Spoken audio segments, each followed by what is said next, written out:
Would you like to let folks in from the waiting room?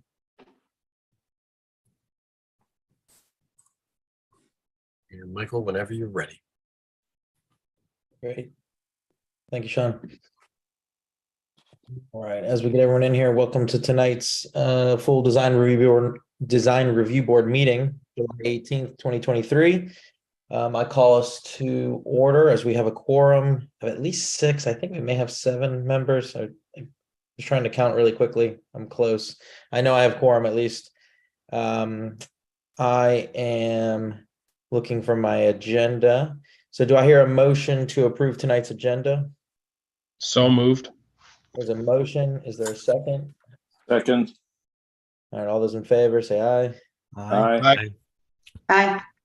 All right, motion passes. I'm looking for, are there any meeting minutes, staff to approve? Yes, the meeting minutes that we'll be approving, June 20th, June 27th, and July 11th. Okay. Do I hear a motion to approve June 20th, June 27th, and July 11th meeting minutes? So moved. There's a motion. Do I hear a second? Seconded. All right, all those in favor, say aye. Aye. Aye. Passes. Right now I'm looking for any general member comments that are not in reference to any applications on the agenda tonight. Is there anybody who wants to say anything? All right, so we are meeting earlier today than normal because we are doing a work session for a proffered development or proffered condition on a development that's at Isaac Newton Square. So I guess we can take it away. I wanted to have a little clarification with council if they're available. Is Tony on? I don't see Tony. Not that I was able to pre-identify. Yeah, he's not on. Okay. Well, that doesn't help me. Okay, well let's hear the presentation and then we will go from there. So if the reps from Isaac Newton Square are here.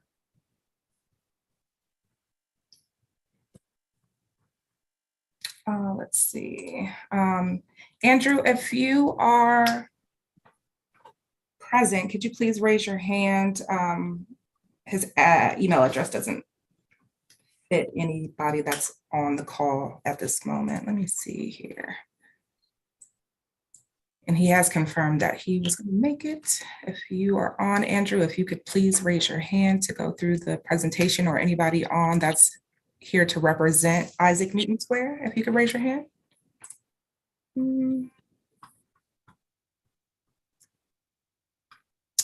They did confirm that they would be here.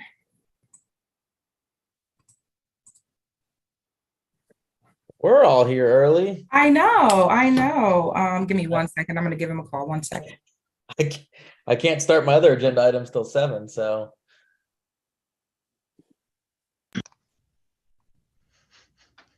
I mean, you can. Well, I don't know if they know them. I was just. Your first application, your next application isn't here yet. They probably won't be here till 7. Anna Rosa, could you actually get could you see if Tony could join too, please? Yes, let me Just try to maybe reach shoot out. him an email or a text or something to see if he Yeah. can jump on. Give me 1 moment. I'm gonna go off screen.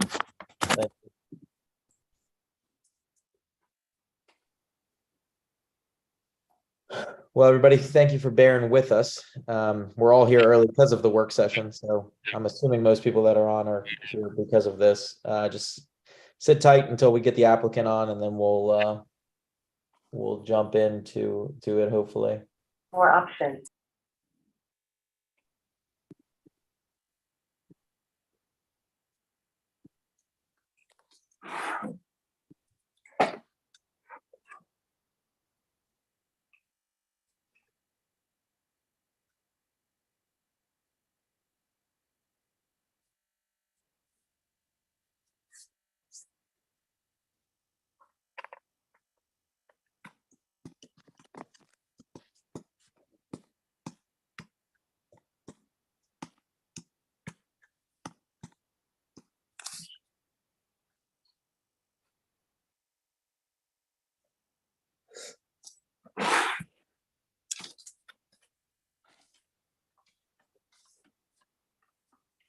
I just left the message, nothing back yet. One moment.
So I've called and emailed, so just giving them a minute or two.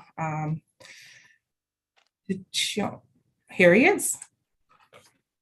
Perfect.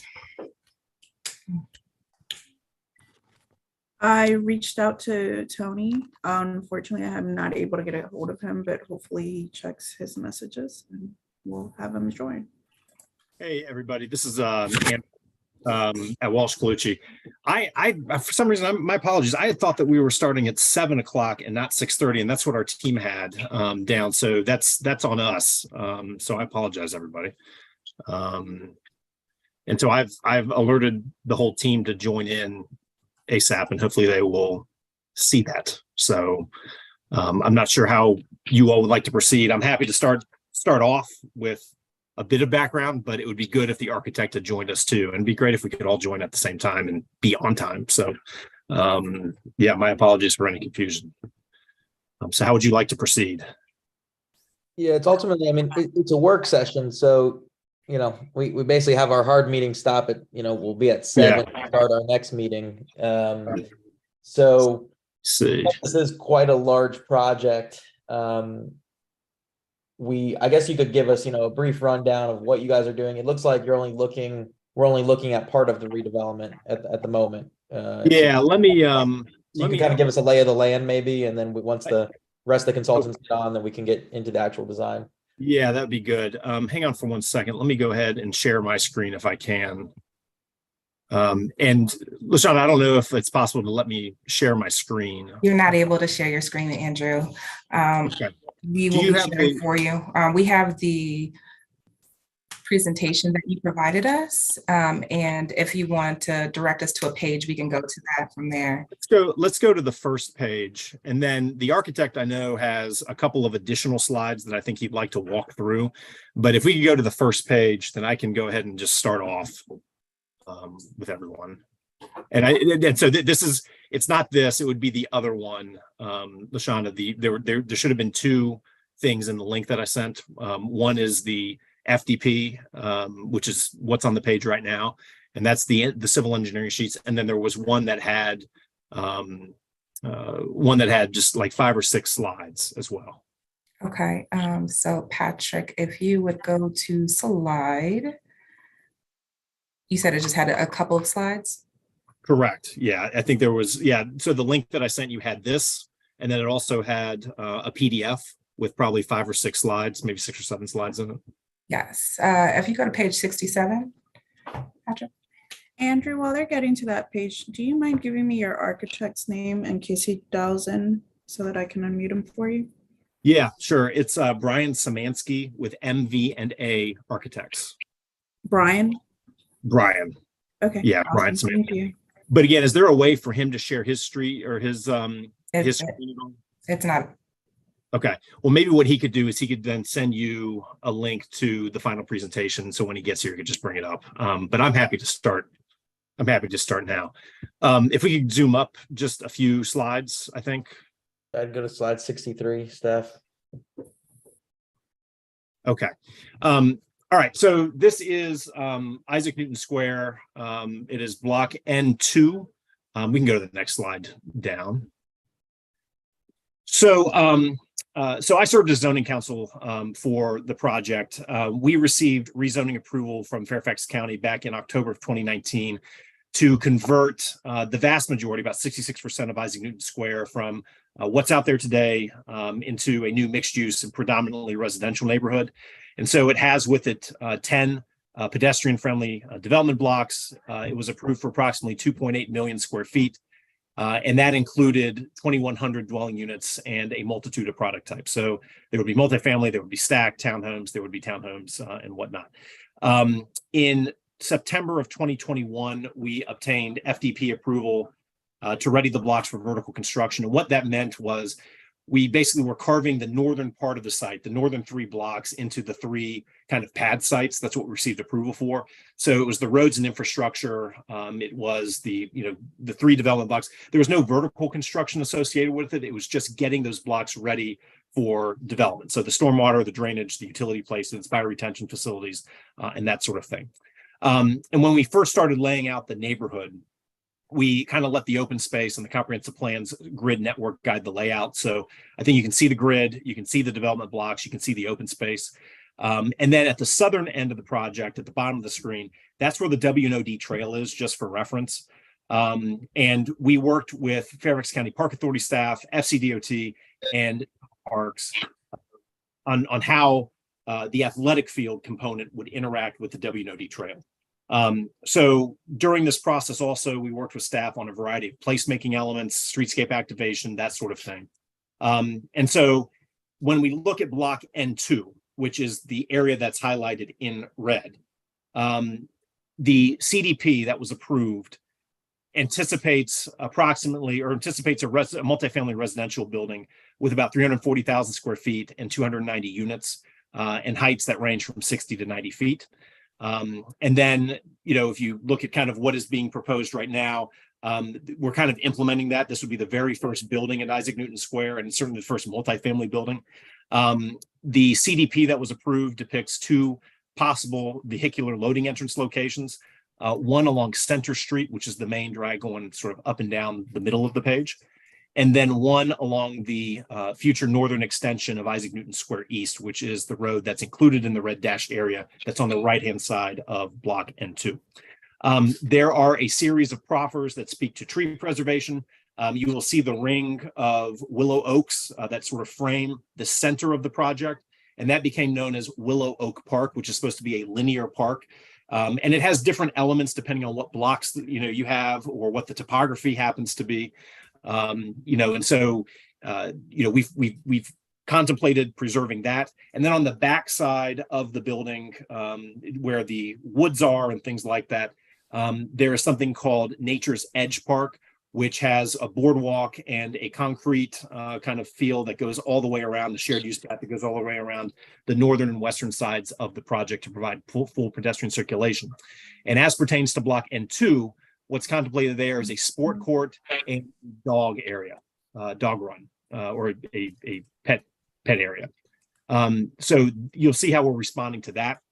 And then there was also something called an activated streetscape plan that was approved at the CDP that shows where the building entrance should be, and that is at the southeastern portion of the site at Isaac Newton Square North and Isaac Newton Square East. So kind of at the lower right-hand corner of the application area. If you go over, a little over towards Wheelie Avenue, sort of at the corner of the building. And then there's a drop-off area as well. And then along Isaac Newton Square North and along the backside along Nature's Edge Park, you're supposed to have opportunities for stoops, balconies, direct building entrances and the like. And you'll see how we sort of accommodated that. We can go to the next slide. Your architect is here and so is Yes. council. Oh, good. Okay, so Let me turn it over to Brian at this point. So Brian, we were informed by Ms. Graham that we cannot share our screen. We have to, Okay. what we submitted before. So, Oh, no problem. so I provided a general overview, and now I'm going to turn it over to you to kind of walk through some of the key elements of the building. Great. Okay, yeah, thanks. Again, my name is Brian Samansky with MVNA Architects. Again, I'm thrilled to get a chance to speak with you all today, walk you through this really exciting project. We're very excited about this building and think it's going to really set a high standard for the future development on this site. I think this is a good slide to start by just walking you through the layout of the building. We have a 7-story residential building that's served by the precast parking structure to the left of the building there, and that structure is wrapped on all sides of the building. So at no point from the exterior will you see that parking structure. We also have a generous interior courtyard with a pool there. And as Andrew just mentioned, we've located the main lobby to the southeast corner there, kind of in orange. And that location really connects nicely to the interior courtyard and it has great visibility when you access the site from the east and to the south. To the east of that road is Isaac Newton Square East, and that's the first road you would come to as you were approaching it from the east. And if you move north on that road, you head towards the Nature's Edge Park, and we've included a nice kind of generous turnaround there, so you don't kind of get stuck at the end of that road. So if you come down there, you can turn around, drop somebody off, pick somebody up. There's some parallel parking on that, and then you could exit on your way. To the south is the Willow Oak Park, and you'll see a little later we have units there that have walkout units where you can access those units from the exterior. The west of the building has loading and the parking entrances, and there's also some walkout units on the west side, and the north side has walkout units as well, and balconies looking towards the Nature's Edge Park. There's a lot of topography change across the site where it's high on the south of the site and it falls as you go north, and the building reacts to that. We held the first floor of the building a little bit higher on the south side of the site, and it steps down with grade as we go to the north. We could probably go to the next slide and talk a little bit about the exterior of the building. So we did study the exterior in a number of ways, and it is a large building, and we ultimately decided on an approach that splits the building into 2 architectural treatments for the east and west side of the building, but it's mainly addressed in color. So the building still really holds together in a singular expression, but we're using color and some detailing to help break down the overall scale and experience of the building. This is a view, again, of the east where we're near that drop off that we just spoke about. It's this kind of exciting moment where some of the architectures come together, and that piece in the middle is this nice kind of hyphen bridge piece where the corridor actually comes out to the face. From the exterior, you will be able to see people moving along that corridor, and from the interior, there'll be really stunning views out to Nature's Edge Park to the north, and we think this will kind of help animate the facade. To the bottom left is you're looking towards the lobby, and it's this nice double height expression of that lobby, and you'll be able to see in and see all the amenities and things like that for the building. Probably go to the next slide. This is the southeast corner, and you're seeing those great willow oak trees there off in the foreground. And in a lot of the other views, we're going to turn off the trees and the landscaping just so you could see the views a little bit better. But here we can see the strong corner entrance, this nice brick element that anchors this main lobby and helps signal to you that, here's the front door, that's where you go in, and it really connects to the pedestrian there. Behind the trees, this red brick expression moves further down the facade and eventually stops. And you can see where I spoke a bit about the building breaking down into 2 sides, the red piece to the right and the kind of lighter piece to the west. You're seeing here a double height expression of the windows, which is kind of a trick we're using to help foreshorten the building. Even though it's 7 stories, that window detail kind of tricks your eye. Maybe you read it as 5 stories or something, or 4 stories, but of course it's seven stories. As we move along, we're utilizing balconies and popped out bays and breaking down the roof line a little bit to help create a human scale create articulation to the building and have the building pop in and out a little bit. Could probably go to the next slide. This is a view kind of zooming in underneath the trees, and you start to see that that willow oak path cutting through, and we animate that path with balcony with walk-up units and balconies, and you can start to see the bays coming over your head, and we'll speak a little bit more about this path later, but we're really excited. I think this is going to be a great movement through the trees, connecting back to the building, and a really special place. We could probably keep going to the next slide. This is looking at the southwest corner of the building. So you can see that before we're looking more at the red side, this switches over to this tan architecture to help break down the scale. Behind the trees, it's a little hard to see in this view, but the building kind of pushes back behind the bays. So as you're moving along that willow oak path, you really do get a lot of variation in that facade. We really tried to break down that street wall as you're going, so it's just not one continuous blank facade, so or flat facade. So behind those trees, the building pushes back a little bit, and you can see on the west side some of the articulation I was talking about with the popped out bays, the inset balconies, the breaking down of the roof line a little bit. We anticipate there being townhome units to the west of the building here, and the scale here is meant to kind of be more in relation to those townhomes. Go to the next slide, please.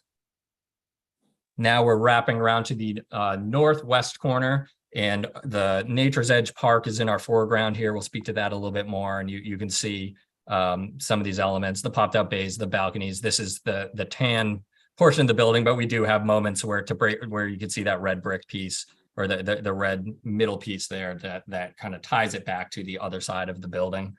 I think you can keep going one more. Yeah, I think I might stop here and kick it over to Don Hoover, maybe to speak a little bit about the open space, the Nature's Edge Park here. And I know that Don is trying to log in, but I'm Oh. happy to sort of pinch hit for him. What you're seeing in the foreground, and I mean, you can speak to this too, Brian, but you can see the sport court, and then you can see the dog park. But what's important as far as its relationship to the building is the Nature's Edge Park trail that's on the right-hand side of the screen. And then sort of, some of the stoops and balconies that you would see as a part of the building. There is an overlook that goes out and peers over a property that's actually owned by Ruston Association. So, trying to take advantage of the existing mature vegetation there. There's also a lot of invasive species in this area of the property. And so we have a requirement to remove the invasive species, and we are proposing to replant with much higher quality native vegetation. But we can go to the next slide. I think that's probably our last image here, but I think the only thing I wanted to touch on that I might have touched on with other views is just this path.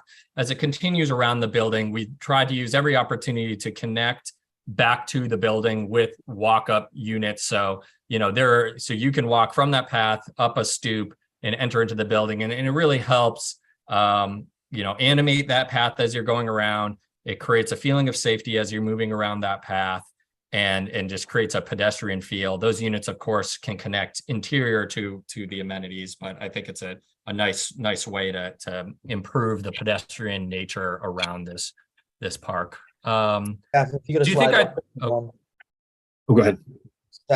slide 51 kind of can walk us through what he's talking about. It goes then 51 through 54. Yeah, that's a great point. Yeah, you can see that path here. And if maybe the next slide has another one where you can start to see, off to the left, the stoops coming up here. I don't know if do you think we spoke enough about the Willow Oak Park? I kind of rushed through that one. Well, I know Brian, Don Hoover, our landscape architect, and he's been with us from the very beginning on this with Oculus. He's here as well. Okay. So Don, do you want to, I know we're kind of pinch hitting for you, but do you want to add something, or if we've totally butchered your design, I apologize. No, that's okay. I'm not sure why I was unable to let you guys know that I've been here the whole time. Brian, I don't know where we're at. Do you have the site plan Just, Yeah, so we could only use the slides that I had sent originally, or I think I this see. is our actual submission, but we could probably go back or the site plan Well- should be in this set too. These are your submission set. So probably if you go up a few pages, it'll show. Yeah, it's not a good one. I guess. Yeah, if or we- go to why that don't we- first one of those early slides. of well, this if you one. go back to, we can look at the tiny image in the upper left corner of that previous image. That's fine.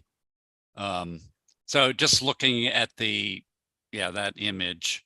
In a nutshell, a couple of the things that we have changed, and I think Brian spoke to the drop off and the other turnabout at the end of Center Street.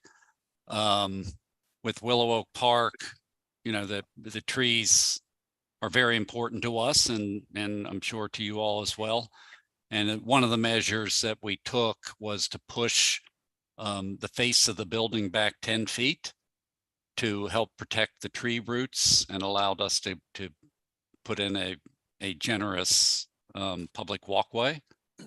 And then the other changes in Nature's Edge Park, we moved the overlook that used to be on East Isaac Newton Square over to Center Street. So you can see that where the dog park, the sports court, and then beyond that is the overlook.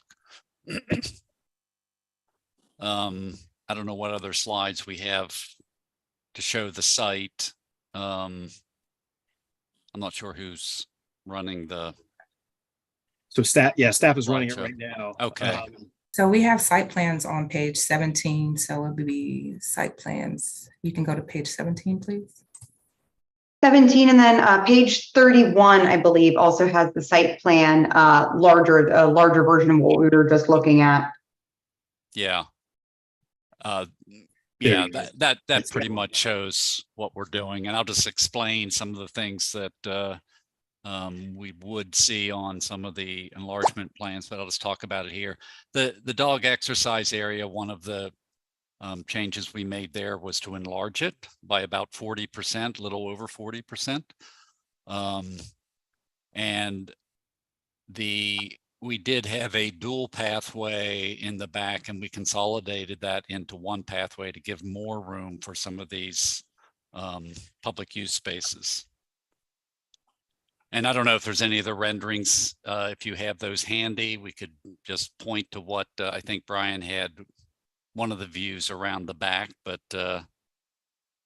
sorry, I'm just not familiar with what order these are in here. Yeah, we had the one view that we spoke over briefly of the Nature's Edge Park. Yeah. this Yeah, one. that may be the Yeah. only view around the back that's in the set. So, but I think that kind of captures the idea. You can see the overlook in the upper right that gets peekaboos to the golf course. Really just concentrating all the amenities in this one zone. I think that that covers most everything. Okay. And so the reason that we're here this evening is as part of the rezoning, the applicant committed through the proffer to submit building plans for all new buildings to DRB for review and comment. And so that's the reason why we're here this evening. So, we're happy to receive comment, answer questions, and we appreciate your indulgence during this. Yeah, thank you. Yeah, what I was gonna kind of touch on is obviously we were short on time, and I think the big question that I wanted to ask was about the proffer. And what's tricky is, in my opinion, with this block, I feel like knowing what block N3 looks like and block N1 looks like is kind of important from a overall perspective, kind of from Willow Oak Park and into Reston Association land there. And so I'd be curious if we could, do a kind of a continuation where we would do a work session next month where you guys could bring kind of additional. How far are you guys into the design on N3? I know Brian was mentioning stuff about N3 having a complete screening kind of going around the parking garage, but how far along are those designs on those blocks? Brian, do you want to answer that? So, well, N3, the blocks to the east and the west have not begun design at all. Okay. When I was referring to screening the parking structure, that was the parking structure on N2, the block we're Oh, talking okay, about okay, today. okay. Okay, So, gotcha. Yep. So what is N3's anticipated use? So, uh, and yeah, go ahead, please. well, block M3 is supposed to be multifamily or senior housing at this stage, but we had been talking with a prospective purchaser for that block, but those negotiations stopped, and so there's been nothing that's been planned on that right now. Okay, all right, just curious, just because these redevelopments are tough when we can't see the full picture of everything, especially from a streetscape standpoint. What you guys have created is obviously a beautiful structure on its own, and you're preserving the landscaping, which is great, but how it's relating to the actual other part of the street, there's going to be another building right, 30 feet, 40 feet away from it. So just trying to figure out how these all relate is kind of, I think, important. Tony, are you on now? I wanted to ask our legal counsel a question about the proffer. By the proffer standard, Tony, have you had a chance to look at the proffer for this project? I have not. Steph, if you go to slide 70, I don't know what it is exactly, 70 something. It's proffer 14G. I guess what I was curious is if a work session, it's slide 85, Steph. If this work session qualifies, because it really didn't give us we got notified that this was happening and we got the presentation, less than a week in advance. And for such a big project, it's hard to, articulate and create, quality feedback to you guys that, overall. And so what I'm trying to figure out is, normally the only way somebody can get something that's submitted that quick is if it's in a work session. And I'm just trying to figure out if there's something we need to do better, than have it be an official agenda item or what official agenda item, but with no formal approval, just for comment. That's not a work session. Tony, how do you interpret the problem? I'm going to give you an interpretation on this. I'd like to do an executive session. Okay, all right, I'll motion to go to executive session. Seconded. All right, all those in favor say aye. Aye. Aye. All right, we'll be right back, everybody. Give us a second. Thank you.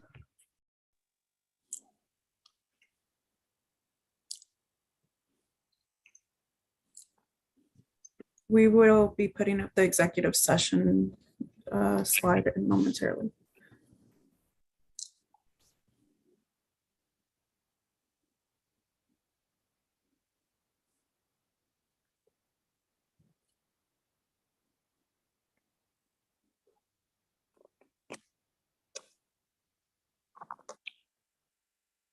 Honorosa, or Mr. Chair, our president is present in the audience. I'd ask that he be included in the executive session, please. Yeah, John? I'll allow it. Thank you.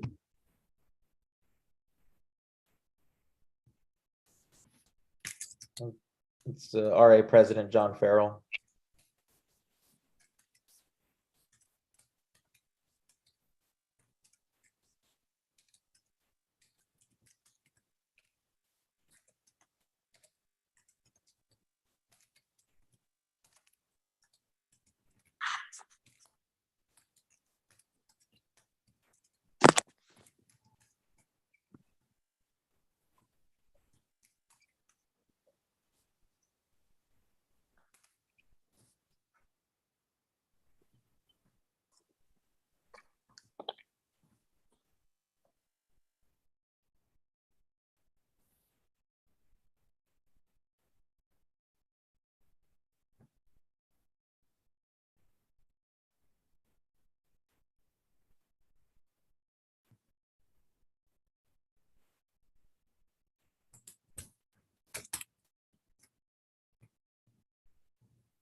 We appreciate everyone's patience. I'm going to mute myself at this time as well.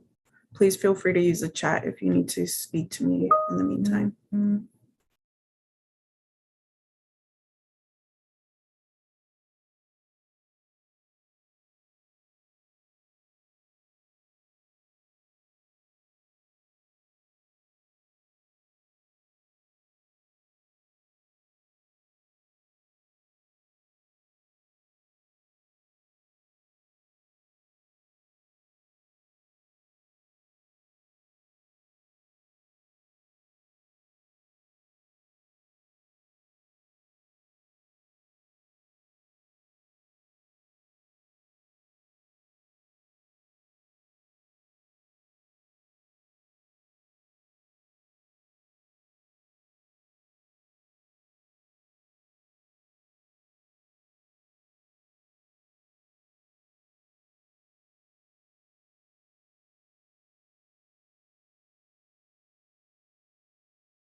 All right, thank you guys for being patient.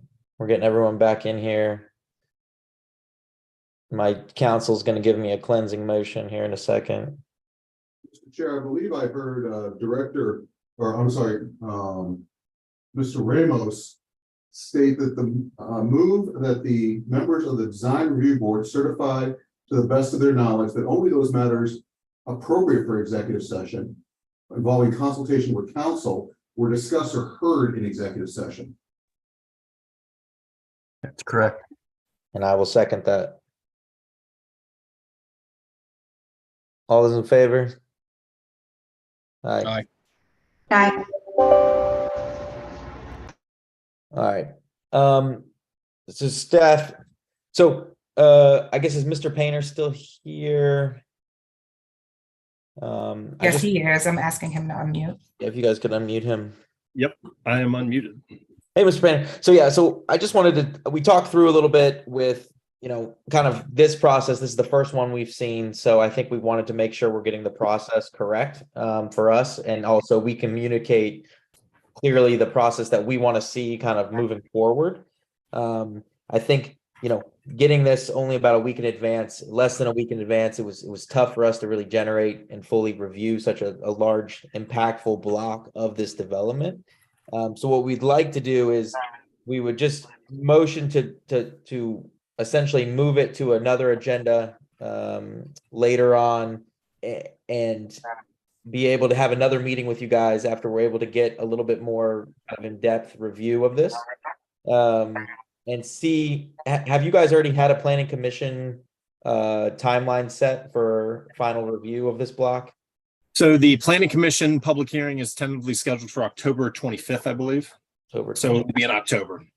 Okay, so we have, so if we just moved it to next month's meeting, which would be August, it would give us a little bit more time, because what we really want to generate is just a formal comment letter, so that way we meet the intent of the proffer. And I just don't think we're ready to generate that based on just a 30-minute work session. We're going to talk with staff, is we're not going to call these work sessions. It'll be a normal agenda item that starts at 7. You'll be on the agenda. There'll be official meeting minutes. You'll get an official letter. And then that way you can go to the planning commission and say, hey, we got our official letter. Here's our letter from the DRB. These are the comments that they may or may not have. And then that way you guys, you know, meet all the intent, and everybody at the county will be, you know, be happy that you've gone through this, you know, this part of the proffer. Does that sound good to you? Yeah, no, I think that's fine. Because what we're really after, and the intent of the proffer is to get some feedback, right? So it is tough to do in a 30-minute work session. So I don't think we'd have any objection to returning and just continuing the discussion. And hopefully over the next month or so, you'll all be able to take a look at the materials provided, and then we can provide, you know, do question and answer, you know, as appropriate.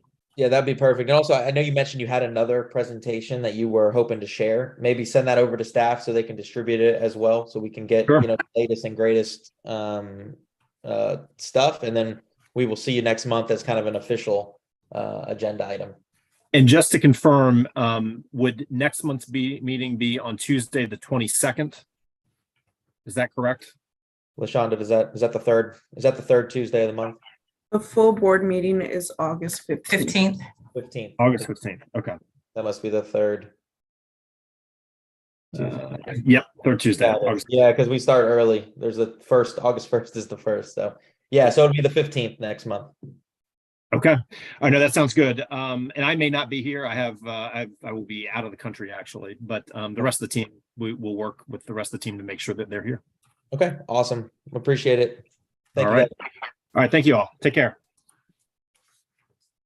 All right. Moving into our full board agenda, I have item G, which is an appeal. Is Susan Funk here? Susan Funk is not here. She sent an email stating that she would not be attending the meeting, and I let her know that she'll get an official decision next week. But the applicant is here. Okay, but it's an appeal. It's an appeal. Okay, all right, just to be clear. So I'm just gonna read through this just so we can kind of quickly go through this. So the appellant is, I believe, appealing due to the fact that we did not address the azaleas in the front yard as proper screening for the kind of patio furniture that is on the front kind of lower patio. So Bruce, sorry, who was on the, I'm trying to pull up my agenda. So Bruce and Jim were on the original panel and they can't vote for the appeal. Okay, so but I do want to ask them some questions. So did the azaleas come up? I mean, when the appellant, so this was, I guess, an appeal of what was the appeal? What was the decision that was being made, LaShonda? Like, where's the decision letter that we issued? The decision letter is on page 9. So the dwarf azaleas, the landscaping, the affected party doesn't feel that the height is sufficient for screening. Gotcha. Okay. So Bruce and sorry if I can't find my agenda. I have who it is. Jim. Were you guys familiar with, all of the plants that were a part of the plan and the furniture and everything? Like, is there any new information or any guideline that you, or I guess any new information that you see that you didn't see previously? No, I don't think so. I think the issue was, as I understood the appeal, is they don't agree that it's an adequate screening, but I don't know, but it is the screening that we approve. Okay. And there was another part of this that is not being appealed as well. But for the landscape plan, we looked at the landscape plan and we understood and we discussed the kind of plants that would be there. Okay. And kind of going to the proper kind of screening question, Emily, a dwarf azalea, I don't know, how tall does it approximately get? I mean, depending on the variety and species, they could only get 18 inches tall. Yeah, they can be quite dwarf. Hence the name. Hence the name. Yeah, and it just says dwarf azaleas, and 2 to 3 feet tall, 3 to 4 feet wide, is what was listed on the species, which is pretty, for an encore azalea or something like that is pretty standard, but I wouldn't describe that as a screening shrub. Okay.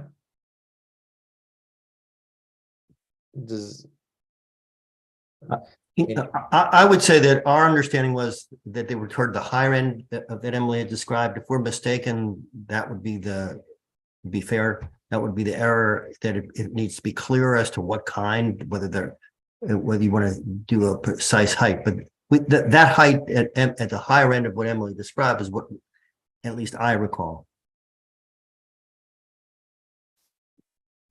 Yeah, and what's On tricky, page 8, there is a line item of this application. It does say dwarf azaleas, 2 to 3 feet tall, 3 to 4 feet wide, and I do believe this was submitted with the original application. yeah, and I mean, what's tough is, to me, we don't have guidelines. I mean, it's an existing patio, it's been there, it's outdoor furniture that's sitting on an existing patio. It's not like it was a new design element that we imposed screening on. This was just a landscaping plan to replace some of, plants and stuff that they did remove. It wasn't like this was the screening. Like, this property also has propane tanks, as an example, that we talked about proper screening for. But to me, we don't have any guidelines that state you have to screen your patio furniture, especially when it's an existing patio. So I don't think a guideline was misapplied in the sense, even though this may or not be a screening, plant, I don't think it qualifies as a missed guideline or a misapplied, any new information, in my opinion. Somebody else may have another comment on it. Elena, do you have something to say?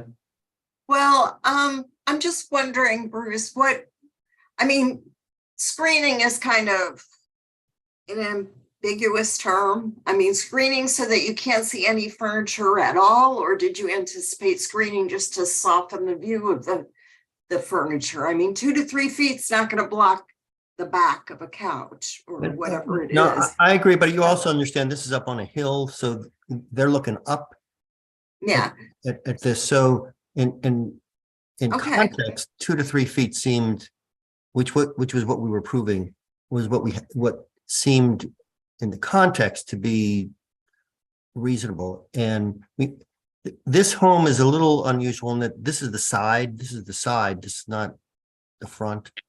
mhm. So Yeah, I was just trying to figure out, that's what we had. Means- That's what we had in mind. Yeah. Yeah. So you had in mind like I can see where 2 or 3 feet would essentially block the view of furniture in that shot.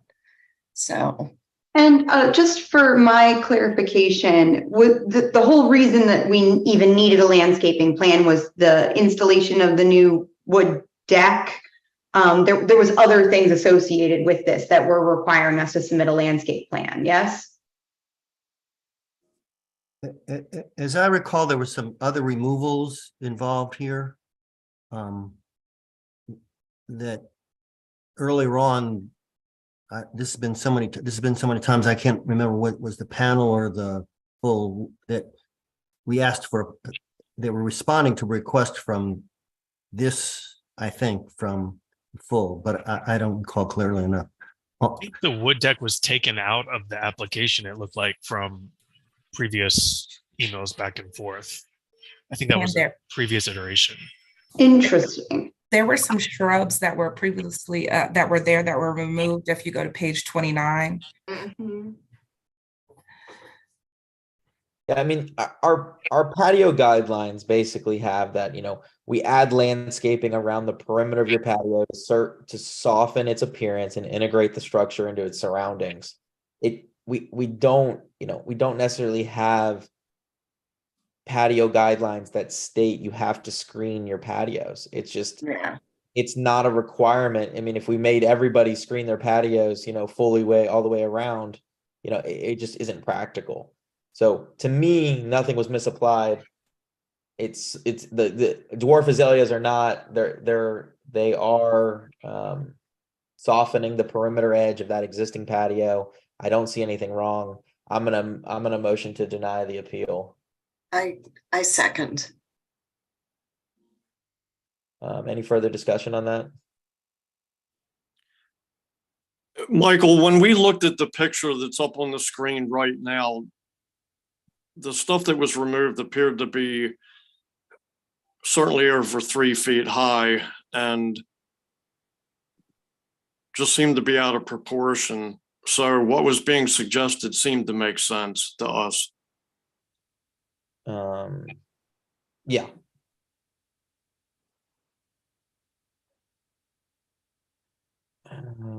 Any other further comments? All right, all those in favor of the motion, say aye. Aye. Aye. We have to abstain, I think. Yes, sorry, Jim, you have to abstain. I forgot to mention that. So just Jim, Bruce, and who was it? Was it Sarah? It was Sarah. Sarah's not here. So Bruce and Jim, you can't vote. So I didn't hear a yay from John, I don't think. Or for me, I'm against the motion. And so Brian is against. Okay. So hold on, let me just take a roll call vote. John, are you yay or against? Is John still here? Is John muted and doesn't know it? Yes, I was muted, so. Are you Yes. in the? Are you, aye. Yay. Okay. Aye. We have an aye from John. Emily, Aye. Mike B, Aye. Brian, Okay. Jim. Or sorry, you abstain. Bruce abstains. Elena. Aye. All right, and I also vote aye. All right. The motion or the appeal is denied. We are moving on to item agenda H, which is for Dominion Energy putting some This- power lines The underground. speaker for this application is logging back in now. John has his hand raised. Uh, Your president, if you would like to have him speak while she's logging in. John, you have a quick question? Yeah, can we let our general counsel go home now and go eat dinner? Oh, yeah, he usually sticks around the whole meeting, but I think he can leave if he wants to. I'm thinking of me, John, but I'll stick it out. Yeah, he's usually always here. He likes to hang out. I think John wanted to leave. Yeah, I'll say good night. Yeah, all right. Thank You're you. in the capable hands of Director Grayrich. Thank you. All right, so application H, you said they're logging on, LaShonda? Yes, sorry, that was me. And they are ready. Juanita, if you're able to speak, go ahead and speak up.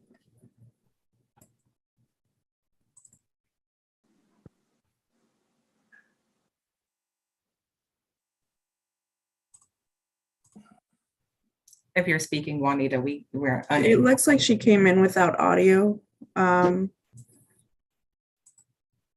So she wouldn't be able to speak at this point. Juanita, if you can hear us, you'll have to log back in. It doesn't look like you came in with, oh, there you go. Oh, no, that's somebody else. We also have Jake Martin and Heather Kraus on as well. And we are asking you to unmute in the event that Juanita is unable to speak. Are they part of the applicant? They are part of the application. All three have been unmuted. It looks like she was able to fix it. So if you're able to speak, go ahead and speak, Juanita. I'm here. Good evening, everyone. Good evening. You can walk us Sorry, through I the have some project? glitch. Yep, no worries. Yes, I'm just to figure out which of the participants are here from Dominion Energy, and then I'll go ahead and do the presentation. So I'm the project manager for the Great Hardening project that's going to be presented this evening. And on my team, I do have Jody Jones, who is the project manager. I have Michael Tefera, that is the engineer. And then Christy Taylor. I don't know if she was able to get back on because she also had issues with her computer rebooting as well. And she's the right-of-way coordinator and overseeing our contracting group that Jake Martin and Heather Kraus represents. So these individuals are going to be fielding questions tonight that you may have. If you don't mind, can you go over to the presentation?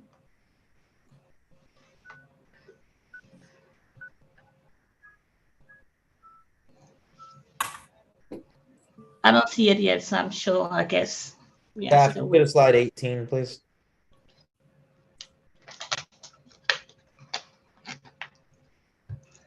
So this is the Dominion Energy Great Hardening project that is going to be taking place on Lawyers Road in the Rest Association section of this project.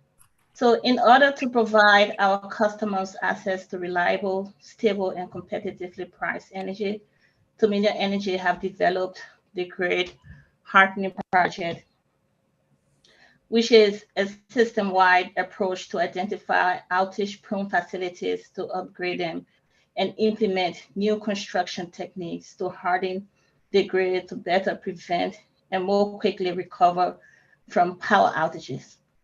Can you go to slide 2, please? The second slide.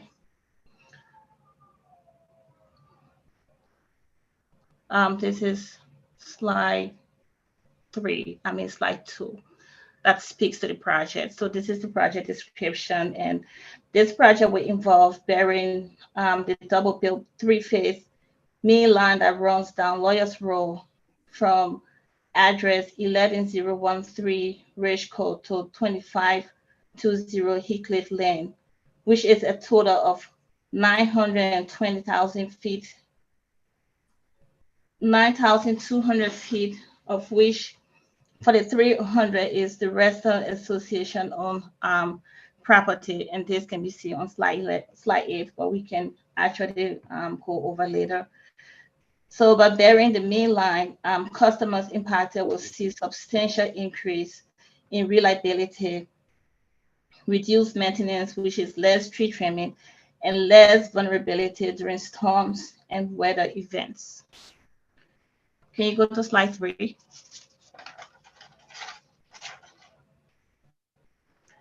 So this slide just speaks to, you know, the improvements that are going to occur when we, you know, when we do carry on this work. And I've already spoken to it, but, you know, one thing to note is this area is a high, you know, a high prone area that's already being identified, and that we've encountered a high number of outages, and this is a highly populated area as well.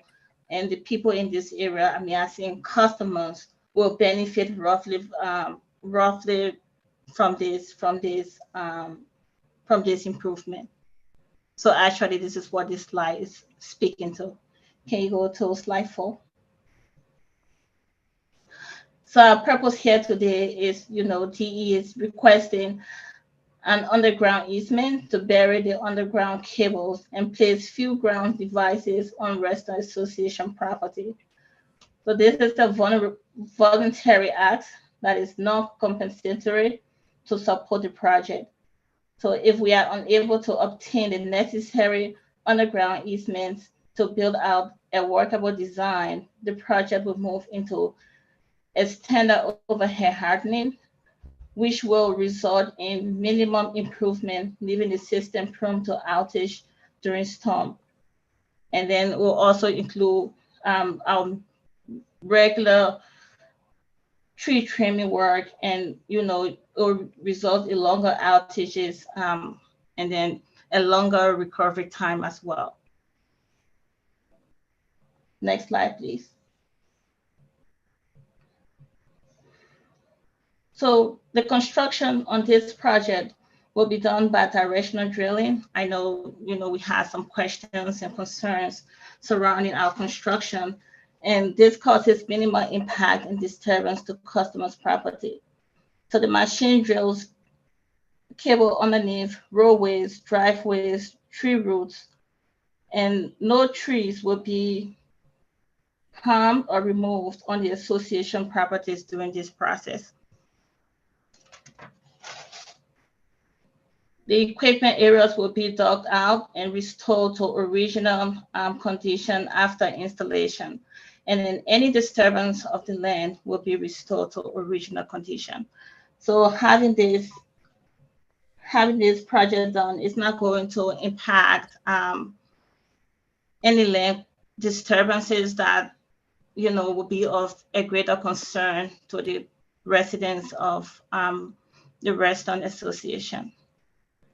So if you go over to the next slide, this is the directional drilling, and this is how it's going to be implemented during construction, and it causes minimal disturbance to the land, and then whatever is disturbed, Dominion Energy will restore that in the original condition that we actually met your property. So this should conclude the presentation, but if you need like more information or the area under which we're going to have work done, you can go over to slide 8.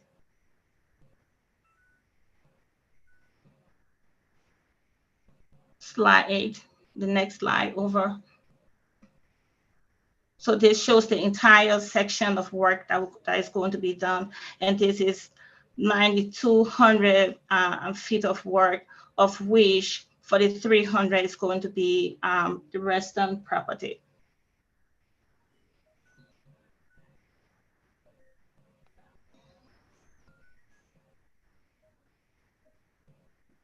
And that concludes the presentation. Do you have any questions? I do, but I need to hear first from affected parties. So just give me a second. We'll come back and ask you any questions, okay? Thank you, Juanita. You're welcome. Staff, do we have some registered affected parties, I believe. Yes, the first person is going to be Lisa Wolf. Lisa, you are unmuted, and then followed by Michael Myers. Good evening. This is Josh Wolf. I'm Lisa Sherwin-Wolf's husband, and we're both here. First off, we wanted to say that we think that moving the power lines underground is an excellent idea. And I believe this was alluded to or mentioned during the presentation. I just wanted to be crystal clear. If during the project ground cover or vegetation is damaged or removed, will Dominion replace it? Okay. You can't ask them questions directly, but I'll definitely bring that one up, okay? Thank you. Thank you for your time. Uh, And one thing I didn't say, I just want to clarify, affected parties have 3 minutes to speak, so just keep that in mind. So staff, go ahead. If you go to page 7, we have Mr. Mike Myers, and you are unmuted. Hi, thanks for giving me some time. My property backs right up to Lawyers Road, and part of the existing easement is on my property. I have concerns about how and where exactly the directional drilling will go, because I don't really want it going under my property, so I'm not sure how far or where that line will be going. And the last time that Dominion did some tree trimming, they damaged a large existing tree that I have, and it's now dead. And so now I just have this large dead tree in my side yard that we raised a concern that it would potentially fall and be a safety impact for our children. And they said they would take it down, and they did not. And then my third concern really is my house is connected directly to the overhead line. So it sounds like I'm going to be without power. And so I'm curious how other residents like that and myself will be affected in the transition, and how long the power outage will be. Great, thank you. I'll once again, they can't answer directly, but I'll ask your concerns, okay? I understand. Thank you. Thank you. Staff, if you could or is there anyone else, staff? We have an interested party Okay. that has their hand up. Eve, you've been unmuted. Yes, thank you so much. I appreciate it. I share Mike's concern in terms of we've had 2 decades now of several Dominion projects where trees have been left to die, and many, many pieces of trees left to sit there despite notifications that would suggest that they'd be removed. And it's just a growing amount. I would love to see these pieces removed before further work is done by Dominion on our street. I'm thrilled to see the project happen. Again, we've been here 2 years, 20 years, and it's so quick to lose power. So that's great. But I'm just very wary of their just former practices with letting huge trees die without taking action, and as well as the leftover pieces. Thank you so much. And Eve, for the record, can you state your address, please? Yes, 2500 Woodcutter Thank you. Court. Perfect street name. Thank you. Thank you. Michael, that's all that we have. Awesome. Can you guys unmute Juanita, please?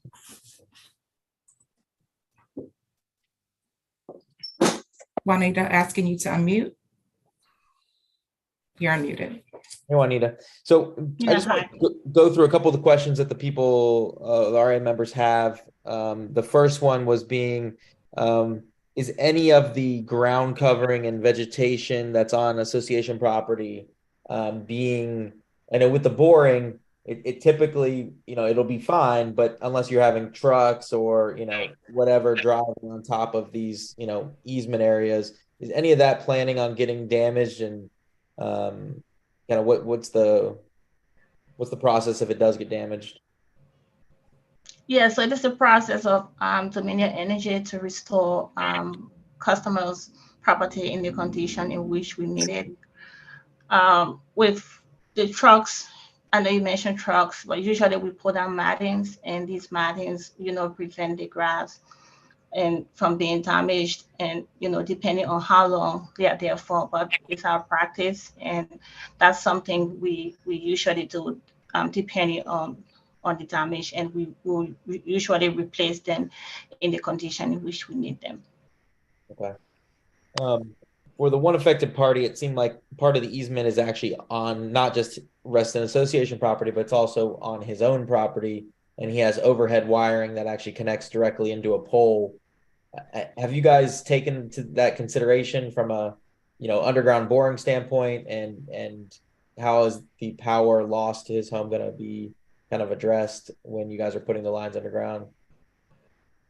So usually we try to minimize power outage during these transitions whenever we have these projects done. So we will have the customers, looped, communicated with, and let them know, if there's going to be any outage and how long the outages are going to be. So it's our practice to make sure we minimize the outages as much as possible. But let me see if I have this mic is still on here, the engineer, and see if he can speak more to that. Your engineer's name, Juanita? Michael Tafari. Okay. Michael Tafari. Yeah, I see. We're asking him to unmute now. Michael, you unmuted. Good evening. Can you guys hear me okay? Yes. Okay, yeah. So regarding outage, pretty much if we pursue the underground portion, everything will be installed underground. And the only outage would be is when we switch or when we make the transition. So the outage wise would be notified ahead of time, and it will be pretty much a short outage just to transfer the service over. And so for this one homeowner who said that they have power currently that's coming in from overhead, are you guys going to I guess bring it in underground to their meter? Correct.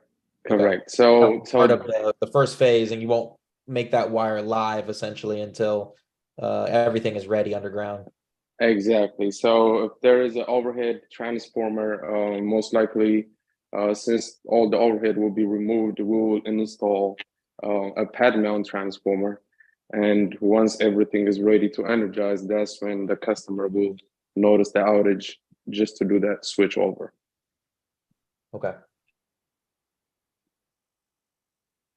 So I think those were our mainly affected party concerns. The big thing was also any, tree work and things that is happening in the easement, that are, it's a fine line, it's an easement, it's also resident association property, some of it's homeowners' property. From a tree standpoint, I know the boring is very minimal on tree damage. I'm more worried about the surface work that's happening. That, there's just inherently going to be a lot of trucks, a lot of, movement of people, a lot of new transformers being dug, et cetera, et cetera. I think the question, the main thing is that, anything that you guys, essentially potentially could damage is that we ask that it goes back, the way it was, or new plantings or new grass, whatever it is, that would be the most ideal kind of circumstance. Overall, the project is great news to get rid of those poles. I wish we could get rid of them all. But it sounds like a couple have to remain because there's, other utilities on them, not just power.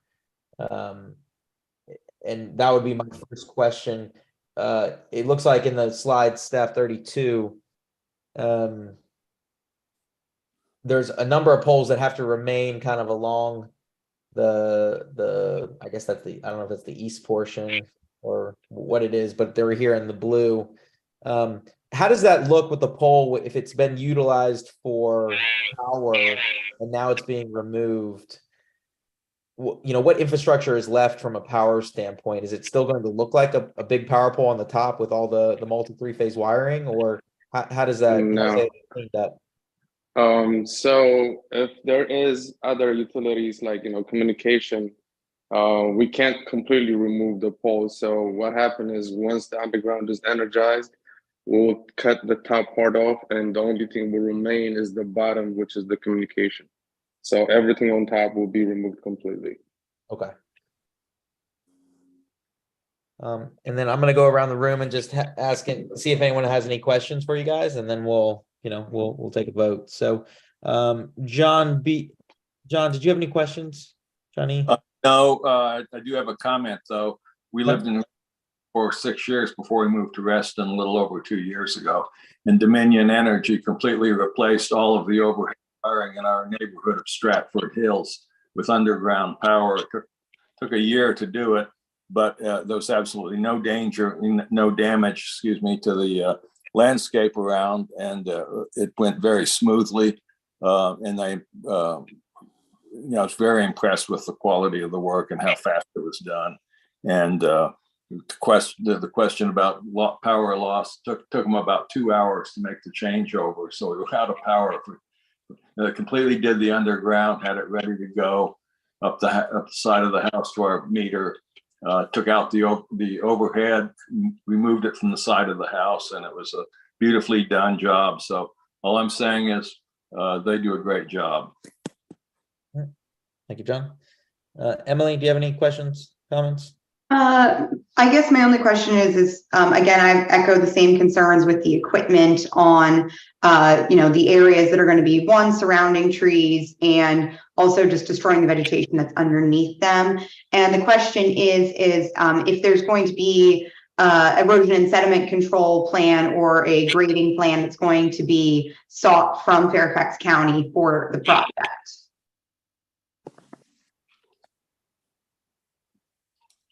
Mike, are you guys having to do any erosion control or sediment control plans? Probably Jody can answer for that part since he's the PM. But yeah, everything before we do everything, we get the permit. We do all the studies, and Miss Utilities will call, and all the lines will be marked. And all these guys that have been doing this underground work, they do a fantastic job. Like the gentleman said, they do minimum damage. If there is any private, private utility that needs to be marked, they will mark it. If there isn't a spot that needs to be hand trenched, they hand trenched it. So that's all I can say in regards to that. But we do make sure we have all parties involved and all the permits in hand before we start doing any work. Okay. Is Jody on staff, or is she the project manager? Is she not on? Just It's he is the project manager, like Juanita. Jody Jones.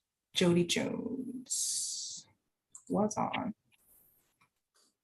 I don't see Jody anymore. Okay. Jody may have dropped off. No, I'm sorry. Jody is actually unmuted. Jody, can you hear us? Here. Oh. Can you hear me? I can hear you. Sorry, Jody is. I can hear you. Can you hear me? It's a little choppy. Can everybody else hear him? Yes. So once we get. Yeah, no, his sorry, it's not a good connection. Not good enough. Okay, so yes, so once we receive the easements, whether it's going to remain in the old, can you hear me? I apologize. Can you hear me? Yes. Yes, we can hear you. Okay, yeah, so, okay. So thank you and good evening. Yeah, once we receive the design, whether we're going to get the underground easement or whether we're going to remain overhead, we will apply for all federal and state environmental permits that would be required, whether there are identified wetlands or anything of that nature associated with the work being done in the HOA. But I don't believe there's any identified wetlands at this time, but we still will apply and go through our environmental program to ensure we have all the permits, state and local, federal. Is there any other questions? I'm sorry. Nope, I think that sort of answered my question. And I guess my next question is for staff. Is there a way that we can approve the easement, but not the actual implementation of the work until we have seen the appropriate grading plan, the erosion and sediment control, because I have a hard time believing that this project isn't going to trigger a grading plan, and then there's going to be tree preservation that goes into it, which is possibly going to affect the overall impact of the project going forward and affected parties. We can definitely defer the application and ask the applicant to get those things. The easement is pending the DRB's approval, so. I think their point was that they're not going to move forward with the permitting until they have the easement. But we don't want to approve the easement until we know what the impact is going to be. So it's a little bit of a catch-22 perhaps. I understand. We would have to take it back to the board because the board sent it to the DRB and their approval was pending DRB's approval. The approval of the easement was pending DRB's approval. Well, we're just jumping in here and we'll keep going around the room, but I mean, from a DRB standpoint, are the applicants telling us they're not going to damage any trees? We could put a stipulation that says if any trees are going to be impacted, that they would need to, submit a landscaping plan. And I agree, Emily, they may need, some sort of erosion and sediment control but I don't know if they are. I mean, these boring machines, they just a truck, they back it up and they, it's basically snake the ground. I mean, I know they're going to damage it somewhat. As disturbance, and they will make them, wherever they park a truck off the road will get counted as a disturbed area. Yeah. What's triggering the site plan nowadays? 5,000 square feet? 2,500. They keep shrinking it. So yeah, I mean, I see the argument. So the easement is one thing we're reviewing. We're also reviewing the poles, which I think the poles that are going to be chopped basically just above the communication lines, which is one part. And then there's also all the transformer boxes that are going to be putting in, which are, eventually they'll get covered around, with vegetation. Sometimes we ask for, some sort of screening on those sort of things. They also recommend not to plant screening too close. So it's kind of that's also a catch-22. So I don't know if the board's waiting for us to give an approval. I personally don't have a problem kind of motioning for not an official motion, but saying, hey, we can give you approval for the easement, but we need to see XYZ if it's getting triggered by Fairfax County, if that makes sense. Yeah, that's sort of what I was going for. Yeah, like it's kind of like what you said, but it's not really a full approval, but it's kind of a partial, like it looks good. It's just, you guys need to just make sure we need to see the local, you're saying you're complying with local ordinances, but we don't see that right now from what our, professional opinion is at the moment. Maybe it can be an in concept with, for final approval, provide. Okay. Yeah, let me go around the room. Let's see if there's any other questions real quick, and then we'll go. We'll see if anyone wants to make a motion. So Emily, keep that in mind. Mike B, did you have any thoughts? I don't have anything else to add, Michael. Thank you. Brian? No questions. Jim? No. Elena? No, thank you. Bruce? No questions. Thank you. All right, Emily. You want to take a shot? All right, I will make a motion to approve this plan in the concept only, with the stipulation that all local ordinances must be followed and permits and guidelines, and that should any erosion and sediment control or grading plan be required by Fairfax County, that it be submitted to the DRB for approval in the future. There's a motion. Could I ask a question? If there is no plan, what happens to the approval? If Fairfax County doesn't require any impact in the sort of their permitting process, then I think that we would just want to see a resubmittal saying that there was no further required documentation as a follow-up.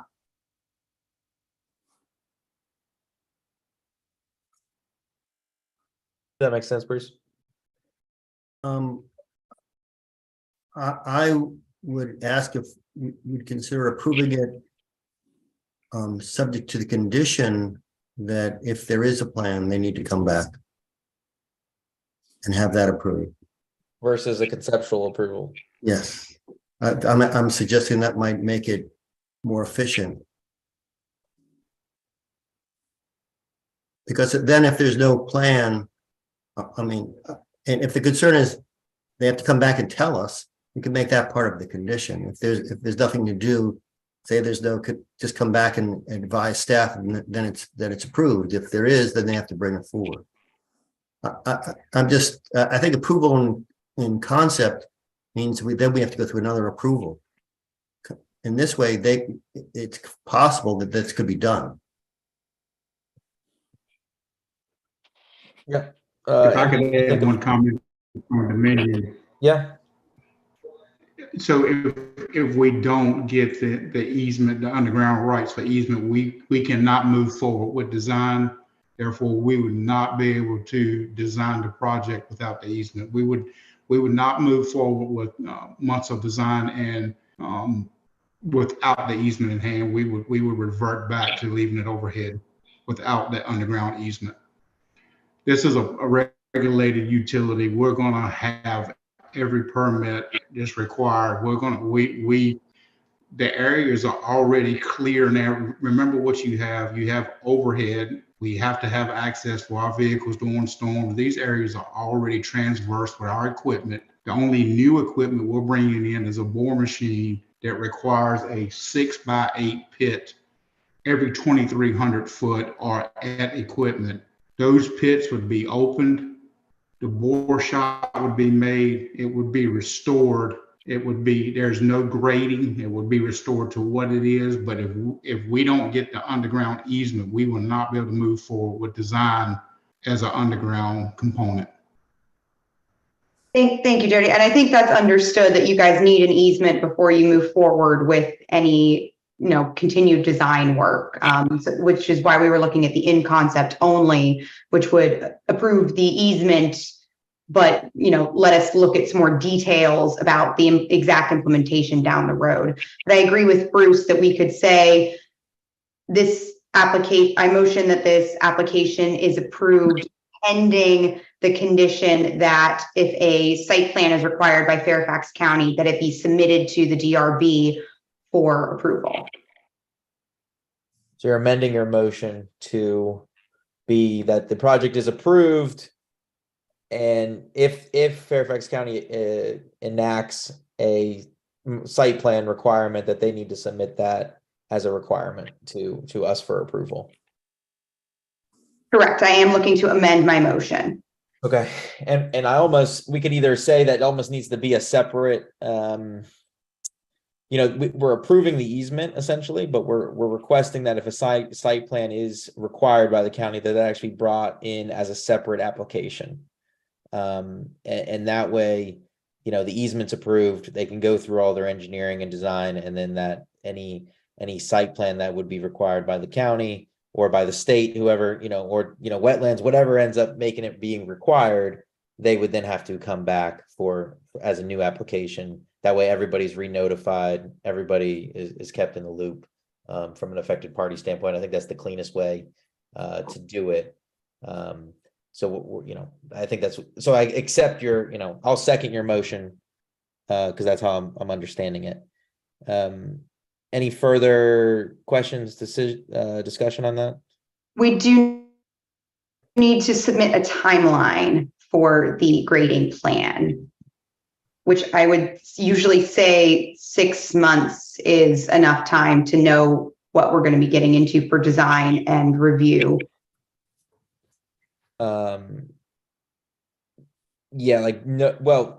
If we go with the route that we're just approving the easement and basically saying that if a grading plan is required, it's a new application. So at that point, they would need to come forward with the new application. I don't know if we can really put a timeline on something that's an approval. I mean, I guess we can and we can't, but you know, who knows, this project may, you know, it may take a year to go through engineering, you know, I don't know. So I guess if we're putting the discussion that there's just an approval for the easement and that any other disturbance over, you know, overhead needs to be submitted as a separate application, I think we cover ourselves if a site plan ends up being required. If that makes sense. Staff, any? Does that make it cleaner, I feel like? Yes, if you are, because it's under the assumption if Fairfax County is going to require it, so. Well, yeah, I mean, let's say they were doing a whole nother project. I'm just hypothetically throwing it out there, and a site plan gets triggered, you know, you would need to come to us anyways to disturb that much vegetation and trees and whatever it may be, since it's on our property, so. Yes, that would institute a brand new application. You are correct. Yeah, so ultimately, I think we should approve just the easement at this point, and then that way, any of these infrastructure items like these boxes that we're looking at, the pits that are going to be dug, all that stuff is probably going to add up to require a site plan, and then it'll all come back to us. So all we're approving, at least, and I'm recommending to amend your motion, Emily, would be we're just approving the underground easement at this point. All surface improvements or disturbance is going to have to be coming back essentially under a separate application at this point. I agree. Staff, do you need us to restate that? Yes, please. Thank you. I amend my motion to approve the easement only for this application with the contingency that if a grading plan is triggered, it would need to be submitted as a new application. Thank you. And I accept that amendment as the seconder. Any further discussion on that? All right, all those in favor of the motion, say aye. Aye. Aye. Aye. Any against? I'm missing a vote from Brian. I don't think I have Brian. Jim? Voted aye for it. Aye. Jim, you say aye? And then Elena, aye?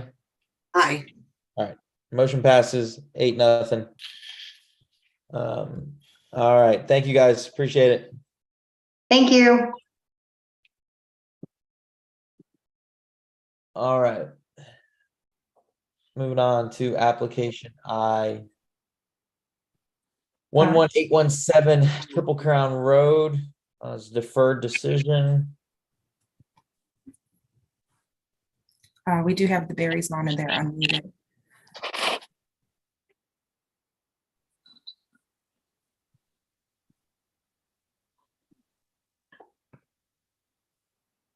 You guys there? You guys unmuted? Yeah, can you hear us? Yes, we can now. Welcome back. Thank Your you. favorite Tuesday night, I'm sure. So you guys are obviously back. I'm pretty sure everyone on the board now is very familiar with this project. I think we just deferred it to get just a little bit more clarification, a little bit more detailed drawings, which it looks like you guys have provided, but let's walk us through here and then we'll hear from affected parties and then we'll come back and ask you any questions, okay? Great, I appreciate it. I'll try and keep my comments as to the point as possible. It's good to see all of you. Appreciate it again. We're John and Kimberly Berry. We're at 11817 Triple Crown Road. We lived there for 20 years. And we're here today based on the May 23rd, 2023 DRB letter. I believe it was based on a limited motion where they deferred the appeal to allow the applicant to modify and resubmit a certified version of the existing planting plan that shows the exact locations of the windows and dimensions to scale, including distances between property lines in relation to existing and proposed structures. We did so, I believe, on pages 3 through 7. The first, page 3 is the grading and drainage plan. We just wanted to give you all the drawings, an updated one. 4 is the updated planting plan. We added a ton of more trees, which I'll get to in a minute. Page 5 is our architect Richard Newland's revised and certified measurements. And we also have today, we have, Richard, the architect, Emily, who is Emily Inglis, who is our landscape architect, and Jason Denny, who's on here, who's our contractor. In addition, I believe he may be joining online. He registered one of our other neighbors who can see our project that was going to talk to it. His name's Wayne McGurk. But we believe that we did submit the updated measurements. They're essentially what we provided in response to the March 28th, 2023 decision approving it, the project. I looked over the Platts response.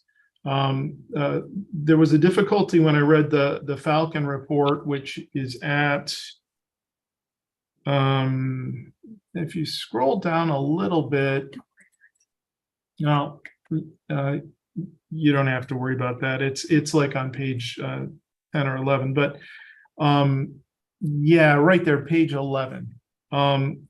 I think the mistake with that report was that it was just based solely on the original approval on June 28th, 2021. There was no mention of the revisions in the approval on March 28th, 2023, which were, a lot of things had changed. So unfortunately, the Falcon report was in error. In terms of they mentioned 32 feet as one example, as the deck length. The board had approved approximately 38 feet in March of 2023. And, I guess the major complaint was the Platts believed that our project was 9 feet further towards them than originally planned, which just isn't the case. It turns out to be about 2 feet and 8 inches closer. And At the upper deck. on the upper deck. And, so we're essentially 2 feet closer to the Platts. And what a lot of people don't understand is there's this huge, I think it's 10 to 12 to 16, there's varying numbers, RA easement between our property and the Platts property. So there's, and then there's additional land before you reach his house. But basically we have the same footprint that we originally applied for many eons ago in 2021. And, it's easy to check that if you look at page, and the page numbers have changed a bit, but page 260, let's try in the record. And this is quite the record at about 300, kind of interesting. But if you go maybe a little further down, because in the download, let me see. Yes, yeah, a 263. And if you can blow it up just a little bit towards the center, where you can see the drawing in the middle. Yeah, the house plat location survey. If you look at that, you sort of see the general footprint, right? And you sort of see the outline of our property. As it goes to the RA easement, it goes another 10 to I think 16 feet. It varies after that line before you reach the Platts property.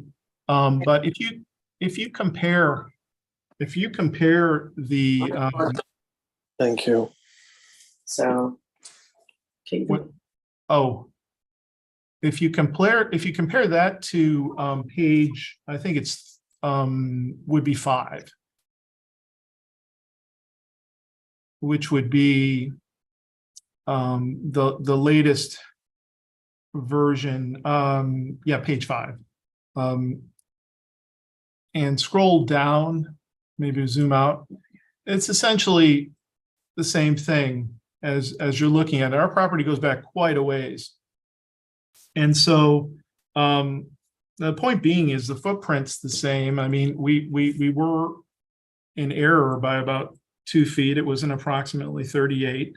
The Platts had filed a legal committee proceeding against us, asking that the project be torn down and a lien placed on our house and continuing fees for whatever. But I did take it into account the fact that they came up with 41. So we remeasured, or Richard did. And, that was the one measurement that was in error. So it was 2 feet off. And I think it had to do with the auto cover issue, but nothing had changed since your last approval in March, with exception of the erroneous measurement, because it had already been built. I mean, if you look at the inspection that was done by RA on November 1st, 2022, the whole structure was pretty much built. So there was no like change, with the exception of the error on our part with that, the measurement that reads 40-8 was approved to be approximately 38 feet. So that's fine. But I mean, if you look at it, we couldn't have moved 9 feet closer to him or to the Platts, because our whole goal was to save the massive pine tree that you see on page 6. Landscape plan. Yeah, there we go. Sorry about, I wish I tried to send this in higher resolution, but it wasn't great. This was taken a couple days ago. Apologize for the debris, like on the deck, because it's a really pretty project. We love the thing. But here is the big tree that you see. It's Norway spruce that we had originally changed the plan. I think we had told everyone, because the concrete would have killed that spruce and it would have had to come down. So the pea gravel came in its place. We were able to save the tree. But if we had moved 9 feet over, there is absolutely no way that would be standing. So in other words, it's not 9 feet over. Also, I just wanted to say, the one thing I would really like this to be a little nicer process, just in the whole scheme of things. I know I got a little bit upset in the last proceeding, but it doesn't help when the Platts in their submission, it was on page 21 to the legal committee. If you look at, it's not 21 anymore, because I think they've moved down a few pages. But let's try 20. Oh yeah, no, this is the page. When you accuse the DRB and the Covenant staff of accusing classic favoritism, bias, selective enforcement, and willful blindness. Listen, this has been going through this process has been troublesome for all of us, not just the Platts, not just us, but I think we should all need to recognize that first off, the RA staff works very hard on very complicated things. They're dedicated employees. The volunteers that serve on the DRB do so at their own time.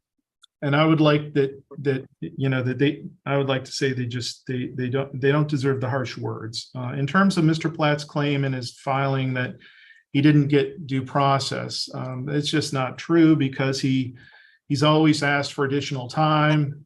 It's usually been granted. That's not an issue. In terms of the screening, we did show some more. If we go to, I believe it's 3.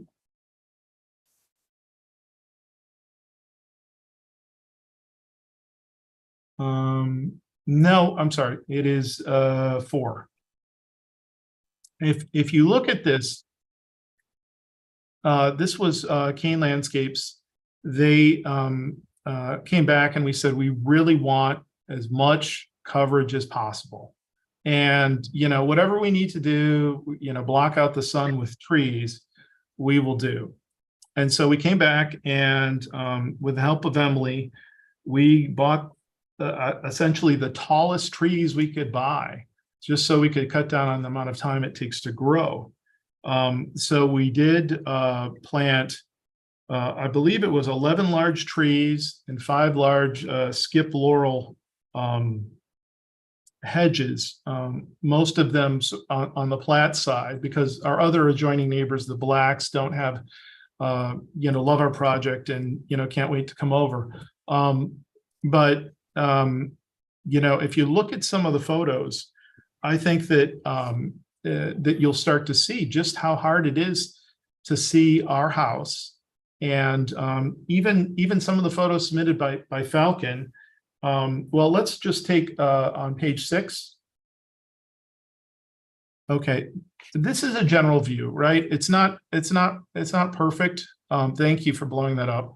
But it kind of gives you an idea of, all of those trees in the back. I mean, the 2 arbor vitae, and of course the big tree that exists, the big Norway spruce, and then 4 very large size holly trees that are practically reaching towards the Platt's windows. And also we have planted 5 skip laurels who have already grown about a foot. And we expect them to also reach the windows fairly soon. Our goal was to, we told Emily, listen, let's get the tallest trees we can, because that's exactly what we want, because they're going to grow fast and do well. The other issue is when some of the photos were taken, this is good, on page 18, where I see it to the right. Okay, this is from the Platt submission, the Falcon group. It kind of gives you an illustration as to how some of these plantings are starting to take shape. 18, and then you go down to 19. Then you go down to 20. And you see, these are, I mean, you see the new growth on the hollies. I mean, and those were just planted. So we think that within a year to 2 years, this will be completely blocked out from their view.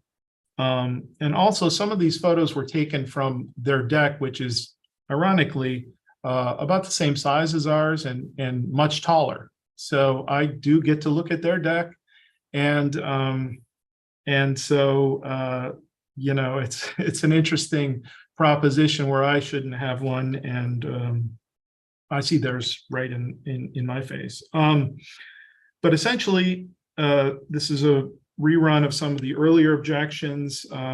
Unfortunately, the Platts built their property in the mid-1980s. Our house is a 1970s, early 1970 Beckenstein, and it's a really just an amazing house.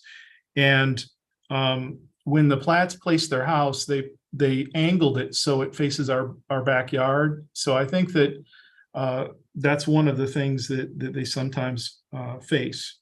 We're the only home on our side of the street that doesn't have a deck. The Blacks on our other adjoining neighbors have a nice deck. Like I said, the Platts have a very nice deck, and it's a big deck, and so do the McGurks.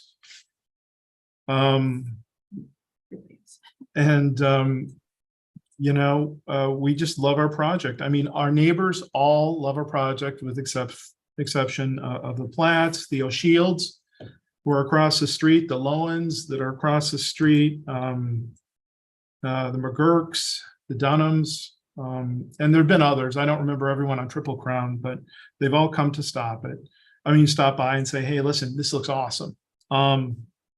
And I'm not sure if Wayne's here on the line, but he did register as a person to speak in general comments, and was told that he could talk at some point here. But I would just like to say that, our house looks nice. I mean, if you wheel by it, it's going to be a benefit to the neighborhood. It's going to raise everyone's property values. our goal is to retire there because we don't want a bigger house. We just want to live really nice and enjoy what we've had for 20 years and just improve it. I mean, we just haven't had a backyard. My daughter Sienna, 11, she's just swimming in that pool right there. It's kind of small. We've named the little pool cleaner Rex, and and it's it's doing its job. But anyways, the point is that the basic project has been approved, and with the exception of this sort of 2 feet measurement error because of the auto cover, it's the same thing that we've had before. And the only change is being more plantings. I know that if you want, we can all speak to Richard and Emily and Jason can all speak to what they think, but it's harmonious. I mean, we have we have 3 other pools on our street, and they're all very nice and everyone's all supportive. So anyways, I appreciate your time, but there's really, with the exception of that small change, there's nothing new since the March 2023 submission. And thank you very much. Thank you. Let me go and hear from the affected parties, and then we will come back and ask you any questions. And then we'll go from there. Okay. Richard wants to speak. Richard.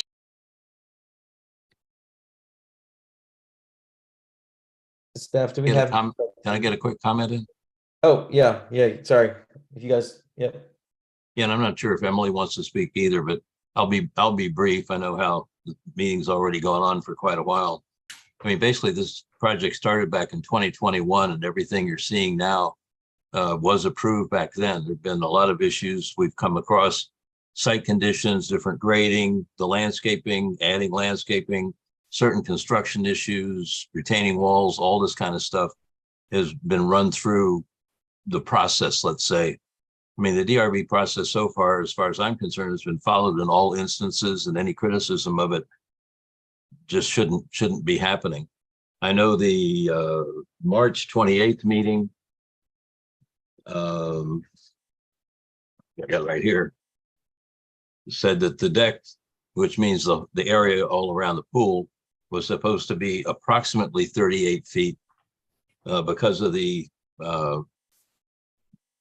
pool cover, and I think a slightly thicker wall around the edge.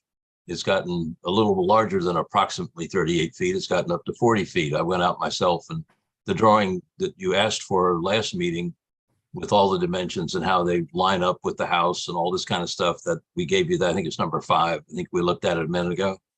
But we've all hand measured all this stuff to correct any other issues that may be of concern to anyone. So it's quite accurate at this point where it lines up with every piece. We've got dimension from the property lines, all the dimensions you guys asked for, and how they then relate to the house. We put in the drawing of the elevation of the house up top to show how each of those then lines up with the pool itself. And I sealed and stamped the drawing. I guess that's the best certification I can do on a drawing like this to indicate its correctness, and that's sort of where we are. That's all I have to say. Happy to answer any questions. Great. Thanks, Richard. Emily, do you have anything to add? Yeah, I'd just like to emphasize that all the changes that were made from the very start of the project to where we all are now were all done with the intent to, 1, salvage the existing trees on the project site. The original grading plan called for the removal of 3 trees, including the large spruce that helps to screen between the 2 properties, as well as mitigate stormwater impacts. We've done a lot of different drainage implementations in order to divert the water onto and solely keep it as much as possible onto the Berries property, which they don't have to do because water is allowed to flow downhill. But they went above and beyond in order to ensure that there were no negative drainage impacts. Everything has been approved by the Fairfax County grading plan. It's all been inspected and signed off on. So our goals here were to maintain tree coverage, add privacy, and to limit the impacts of the drainage through some of the changes that were made, but everything else has already been approved. And I just wanted to emphasize that. Thank you. Great, thank you. Staff, can we hear from the affected parties, please? Yes. As a reminder, affected parties have 3 minutes to state their case. We have your statement, we have the letters and everything, so please respect the 3-minute time frame.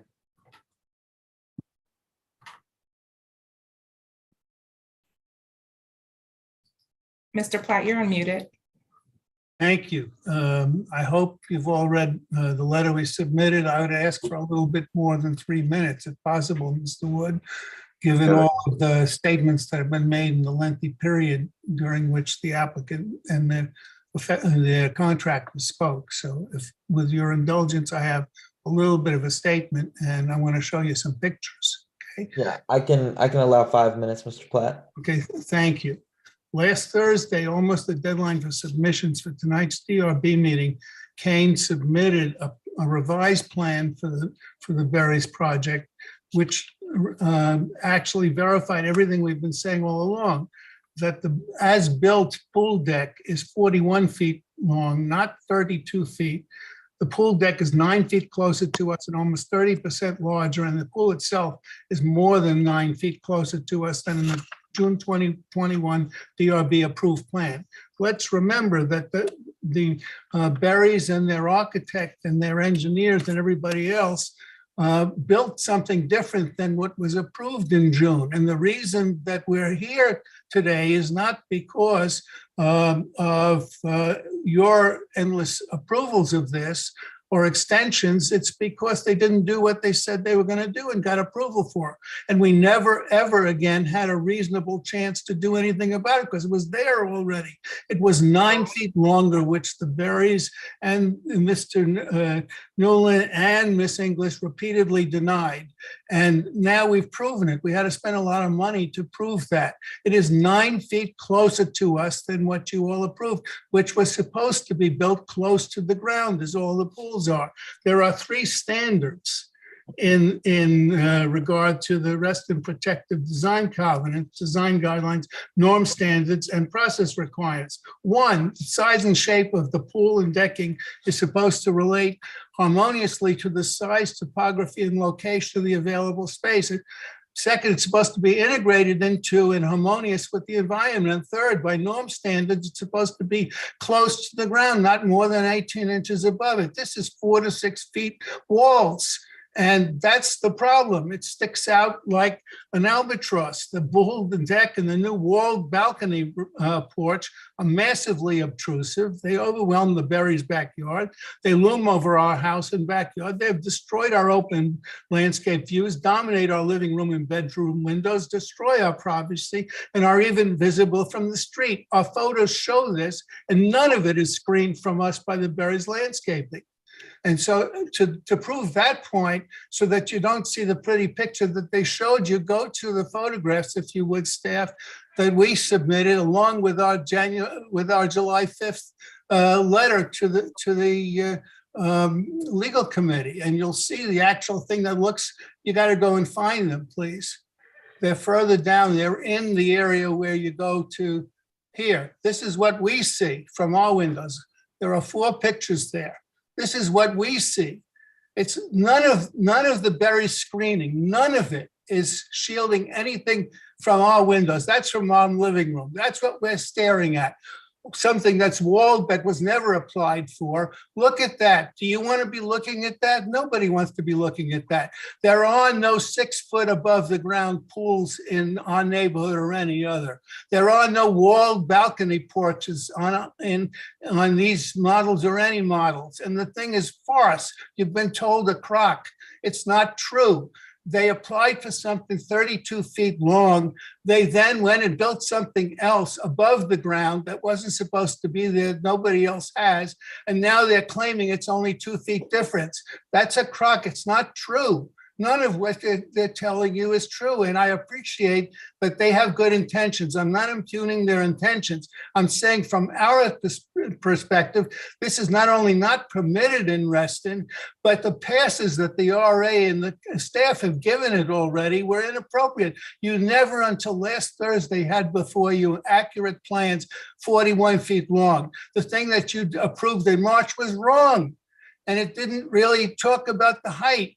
And this is 4 to 6 feet above the ground, and it doesn't belong there. It's much too large for this space, and we will be staring at this from our living room windows. If you allow this, it really is selective enforcement and willful blindness, because you made us move, the DRB made us move tiny security cameras several inches because they were obtrusive. If this isn't obtrusive, I don't know what is.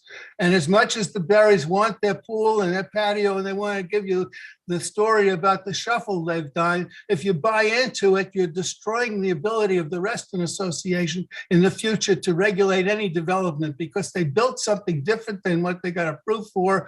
This does not belong there, and you're overlooking it. And if you allow this circus to go on, anything will go Excuse in me, Reston. Mr. Pratt. And that's it. Thank you. Thank you. Thank you, Mr. Platt. Staff, key on, where is there any other affected parties? So we had someone registered as an interested party, Wayne McGurk. If you're on the call, can you please raise your hand? I have not been able to identify them Just previously. want to make sure that Angela's phone is not Mr. McGirt or Reston resident. Would you like me to unmute them? Please. I'm unmuting Reston resident now.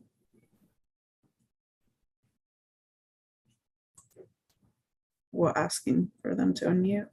This is not us. Okay, thank you. Okay.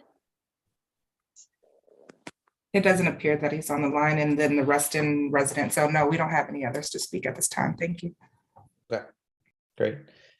Let me go around the room and see if anybody has any questions for the applicants or their professionals. John, did you have any questions for the applicants or professionals? Nope. Mike B, did you have any questions? No, sir. All good here. Brian? Questions? Jim?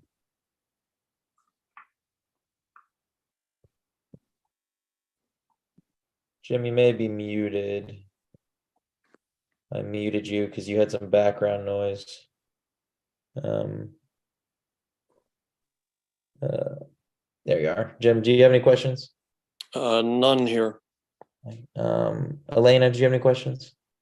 I don't have a question, but I do want to state that I attempted to knock on the Berries door and let them know I was trespassing, and no one was there. But I did visit the site and the work, and I feel that it is very unobtrusive and very well, and especially as the trees mature, it will be very well screened with those hollies there. And it is fully integrated with the landscaping, as you know, integrated with the site conditions, I should say, and the grades. Great. Bruce, do you have any questions? I do not. Okay. I also don't, the only comment I have is thank you for providing the dimensional plan that we were looking for. You know, we're trying to approve what's in front of us and what's on paper here. And that's what I needed to, you know, feel comfortable with, you know, moving the application forward. So I appreciate you guys bringing this to us. And the landscape plan being very thorough is very helpful as well. So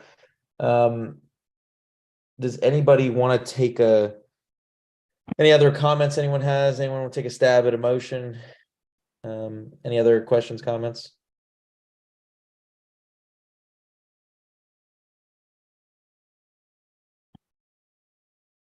Comments or questions? Thank you, though. Anyone want to make a motion? It's a doozy of a motion. I mean, I would make a motion to, let's see here. I mean, Can it be as broad, staff, as I make a motion to approve the application as submitted? You can, for sure. That's All right, Yes, we can detail all of the elements. there we go.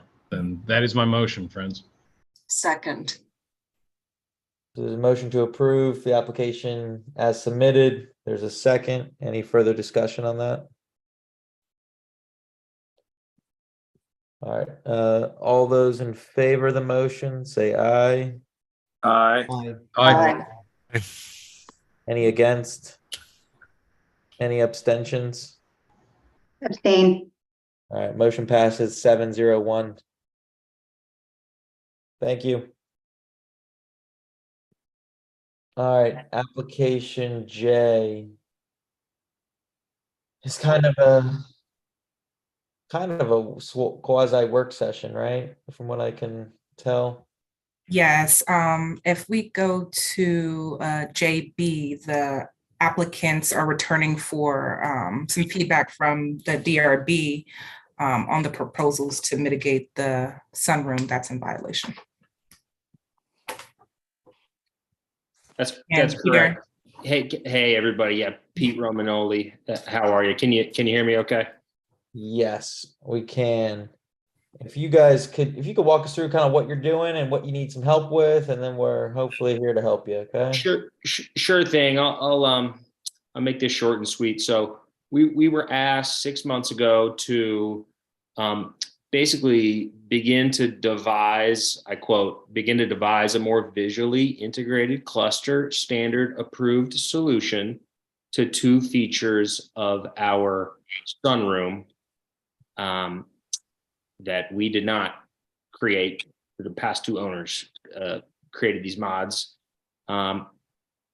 First they were approved, then there was an appeal. And so here we are to offer an initial pathway towards a solution.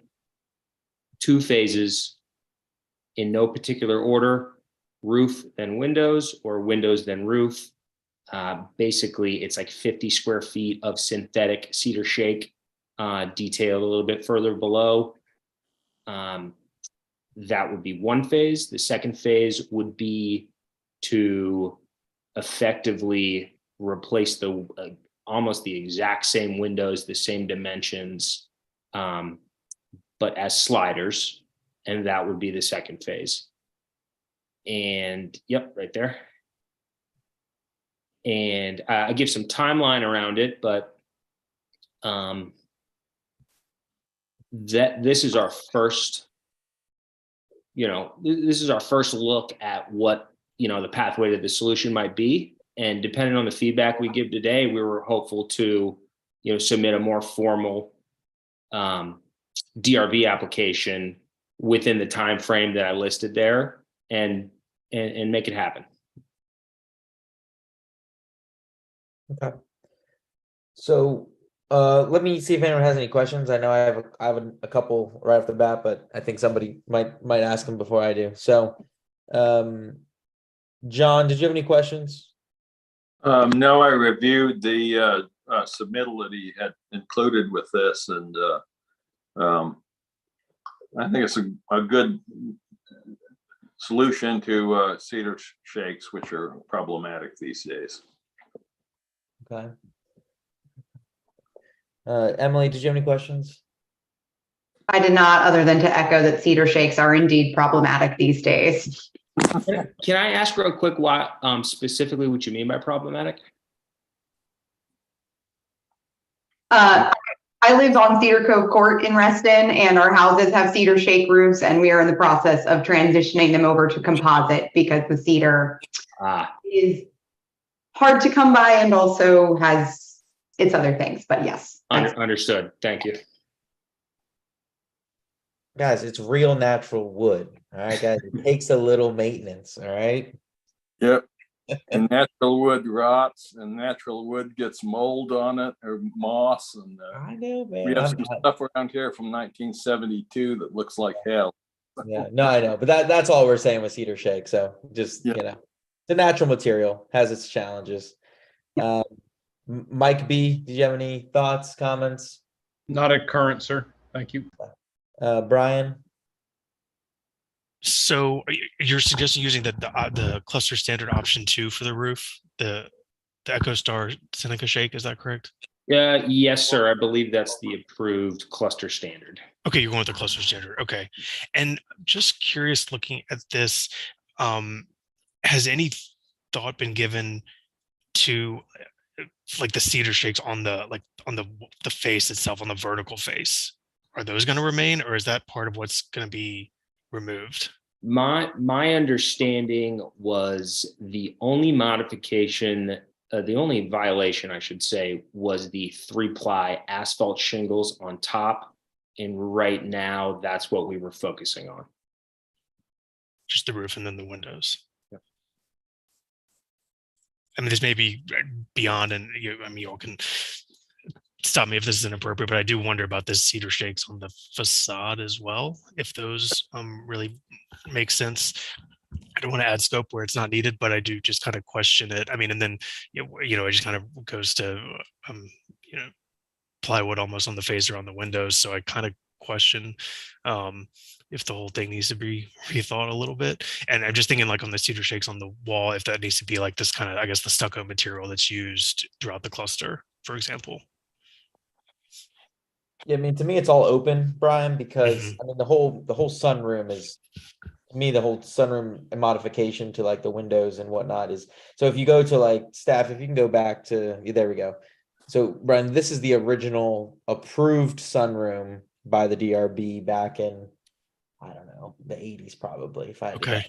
So the vertical cedar on the actual bump out itself is approved, right? So that was part of the original design. And so what was modified was the glass.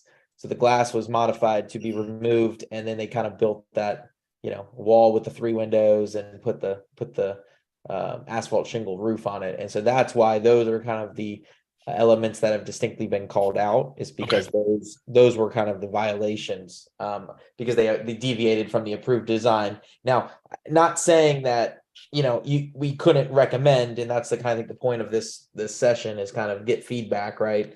I think overall the composition, any change you make to the upper part has to complement the bottom part. So if the bottom part needs to be updated, then that might be part of the solution. But I don't have anything wrong with the cedar on the bottom.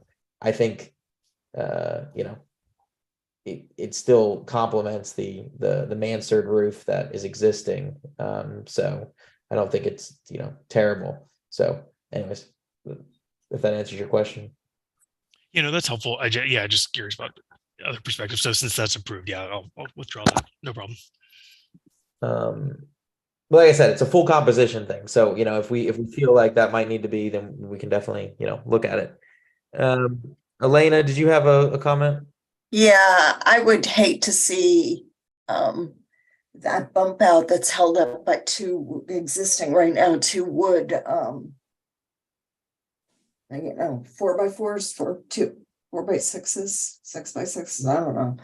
It'd be anything other than looking like wood, because nothing drives me crazier than seeing something that looks like masonry being supported by wood, because that doesn't happen. So I guess if we were going to talk about it as a composition and there was a thought of changing that from cedar shake, I would just make the argument that it needs to be wood. It could be wood panels or something that blends well, so it's more monolithic than the shakes, but I also do not have a problem with the shakes. I think what bothers me, and maybe what Brian was getting at, is that the trim around the windows looks very unfinished. It kind of looks like plywood, but it might not be, it might be boards. But if it were painted out to kind of match the dark wood trim that, or the dark wood that appears, the color of the door, the color that the wood posts are painted the color of trim around the slider, that might help that, as well as the beam at the bottom.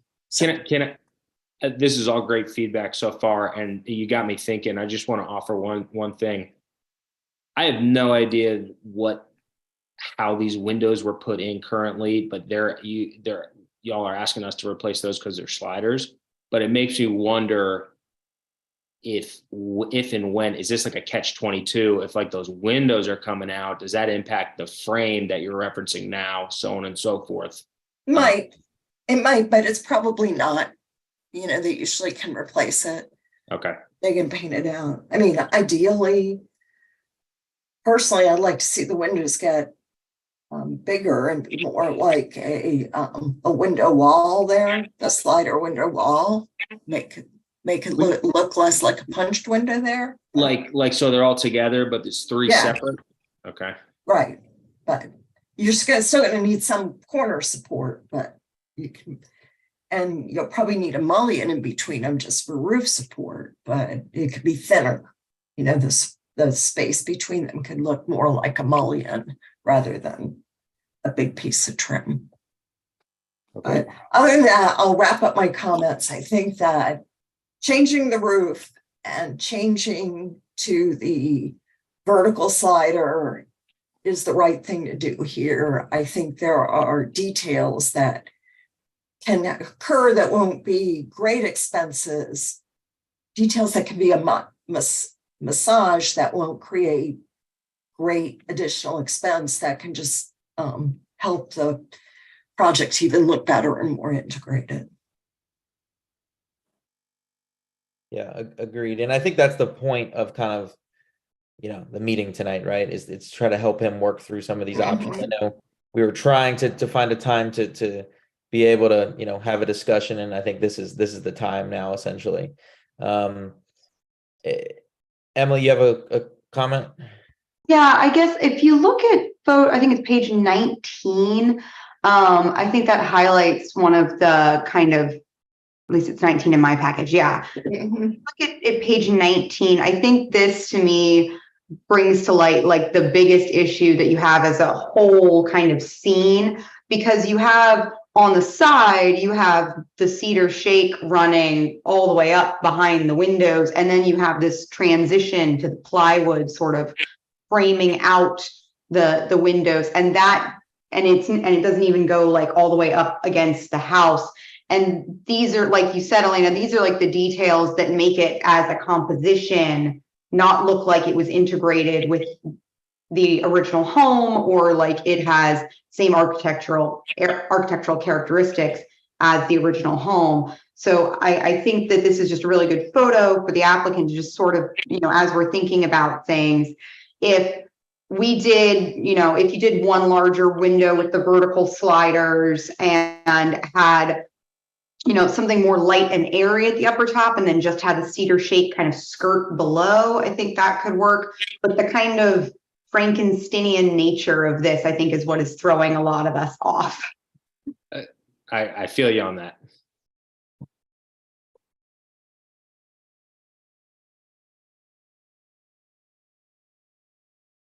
Yeah, what I'm trying to figure out is it's just missing typical, details. Like it doesn't have a fascia board. It doesn't have some like typical architectural detailing that would just dress this thing up a little bit. And I'm just wondering, I'm doing some sketches here back and forth, and I'm wondering, does it make sense to just do one slider that mimics like the size of the slider up above that proportionally would just fit, right there. And then the rest of it is just, use the actual cedar shake as the siding, like it's already there. We create, have a proper overhang. Like, I don't even understand how this roof is being supported at the moment. I guess all the rafters are hung down in the space and there's no rafter tails or anything. Like, I don't even get how, like, they just overhung the plywood, it looks like. Can you see, do you have rafters exposed on the inside? Negative. It's just, is it? Oh, I don't see any. It could be plywood spanning from where it is supported under the eave to the face of the, what's that dimension? I mean, that dimension could be like 24 inches, maybe? Yeah. Yeah, because what I worry about is if we just switch the 3 windows to the sliders and dress up the trim in between them. Eh.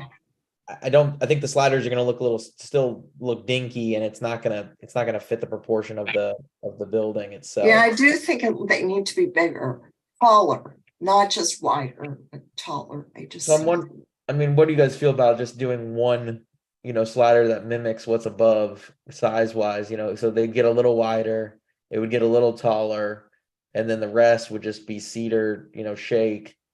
Or even, I think even like a triple, like a triple window that has a middle panel that's fixed and then had, two panels on outside would look nice, something that's a little bit more, I don't know, just the 3 windows all apart. I just don't think it's working very well. I know they used to make triple sliders. I don't know if they exist anymore. Especially, I know if it was casement windows, I know for sure you could get the middle fixed and then have the outer, ones open. But I don't know, because you don't have casements approved in your neighborhood, if I can make that recommendation. But I think they used to make a triple slider where, I don't know if you know what I'm saying with that, but basically, the 2 window panels can't both be open at the same time, but they would open towards the middle essentially, and it would proportionally maybe just look a little better. Can we? I think you can get them where the center slider operates in one direction and 2 fixed on either side, if natural ventilation isn't their issue. Yeah, which would be 4 panels, right? No, you could do it with 3 and only the Okay. center panel, I believe. Emily, were you going to say something? Just gonna ask if we could pull up the clustered standards, because there might be something in there that we could use as inspiration to kind of help us, not just for the windows, but like the cluster standards in general. If there's a detail either on like the decking or the siding that already exists within the cluster standards. Everything looks to either be like Elena was saying, the stucco or the cedar shake, in terms of those details and all of the windows. But yeah, all of the windows are only the single, or I guess like 2 side by sides together. And there's no precedent of a triple window. I think what we're trying to say is something that more accurately mimics the original glass that was in the projected. Yeah, that's where I was going. I don't like the plastic there, the glass, but if you could make it look like that, and make it area, I do. Yeah. I agree that the proportion, the height is very odd. I think a lot of it has to do with the first mod was, let's make this a greenhouse. And then the second mod was, let's not make this a greenhouse. And so it's kind of a double purpose there. Yeah, I mean, looking at I guess it's a slide 18 or 19 or 20, given the width of it, I wonder if you take the single window on the second floor above the front door, I think you're only going to have space you could fit 2 of those and replace the 3, and you're going to have 2 sliders. And I guess I also want to see the roof slope become less severe, so that we're going to see less roof, and therefore we could get some cedar shakes or like the fascia board, like everyone's talking, above the windows, and give that a little bit more depth. You're going to get into trouble with slope with cedar shakes if you get shallow. And Even the synthetic ones, you think that they're suggesting? Well, assumption 2. Probably not, but then it's going to look odd to have cedar shakes on a shallow pitch. Yeah. Hey, folks, can I bring one thing up that's actually stood out to me incredibly since we've been here for 6 months? This thing, there needs to be some type of gutters or something, because I think there's some functionality issues that should perhaps be addressed throughout this project. I don't know how the last owners lived here for 7, 8 years with it. I don't know, maybe the grading is weird in that front patio, but I'm not quite sure that the rain is moving like it should. And it makes me wonder about gutters and how that might play into this project. So I think this might help Brian's issue, and actually what Mike brought up is that, you know, maybe we shouldn't be married to starting the roof or the bump out right at that eave line of the existing, because if you're going to put a gutter in there, you're going to have to raise that roof up a bit to have some kind of fascia above the window. Yeah, I think we got to match that fascia that's up above. You know, if you look right above, there's about an 8-inch fascia board. Maybe we don't have to go big. Maybe we need to go just to a 1x6, but I think it could. Trying to do some sketches right now. So I'm getting my bum wad out. Yeah, I think the idea of mimicking the existing roof structure a little bit more closely for that new space would definitely help things feel better.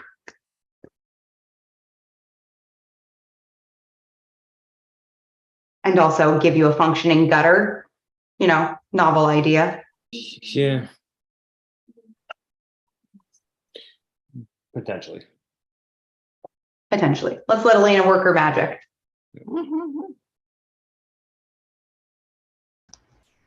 Anybody else have any other comments while we're sitting here sketching? Do you all have any, it might be a moot point, but is there one piece of this operation that you think should be addressed before the other, or it might be a chicken or the egg thing, like what's the project going to look like? I really think, sorry. No, go ahead, Elena. I really think you gotta design the project, what it's gonna look like in the end, so you don't make a misstep. We don't wanna go, we don't wanna say, do this with the roof and then not think about the windows and how it affects it. So I think it needs to be like a total, and then it's really probably constructability, how you can do it as two pieces. That was one concern that I had, is that those little 4x4s with the little cross bracing, I know this was a greenhouse, it's been a couple of things over the years, but we are talking about like changing the weights of materials. Is anyone worried about the load of this structure? Yes. Well, it shouldn't be too bad, but it should be engineered. Right, the new one, we should definitely, I just wanted to make that clear that sometimes it just looks like it's on little pegs and it's not terrifying. This might be a little structurally. I mean, it should be looked at, right? So I'll go right out there and say it. It should be looked at. Just before we go too far down the road of, getting the gutter on there, you're going to collect a bunch more water. And I think I can see from these photos that you got a downspout in the corner there. Yes, sir. Okay. So not to say that you're going to go right into that same spot, but just be cognizant of you're now collecting more water and directing it to a single point of discharge. And if you kind of hinted at, you've got some drainage issues now. I could be overthinking the gutter based on, again, how that front patio looks right now. It needs a little bit of love, but sure. I'm just kind of offering up what I've seen in 6 months here.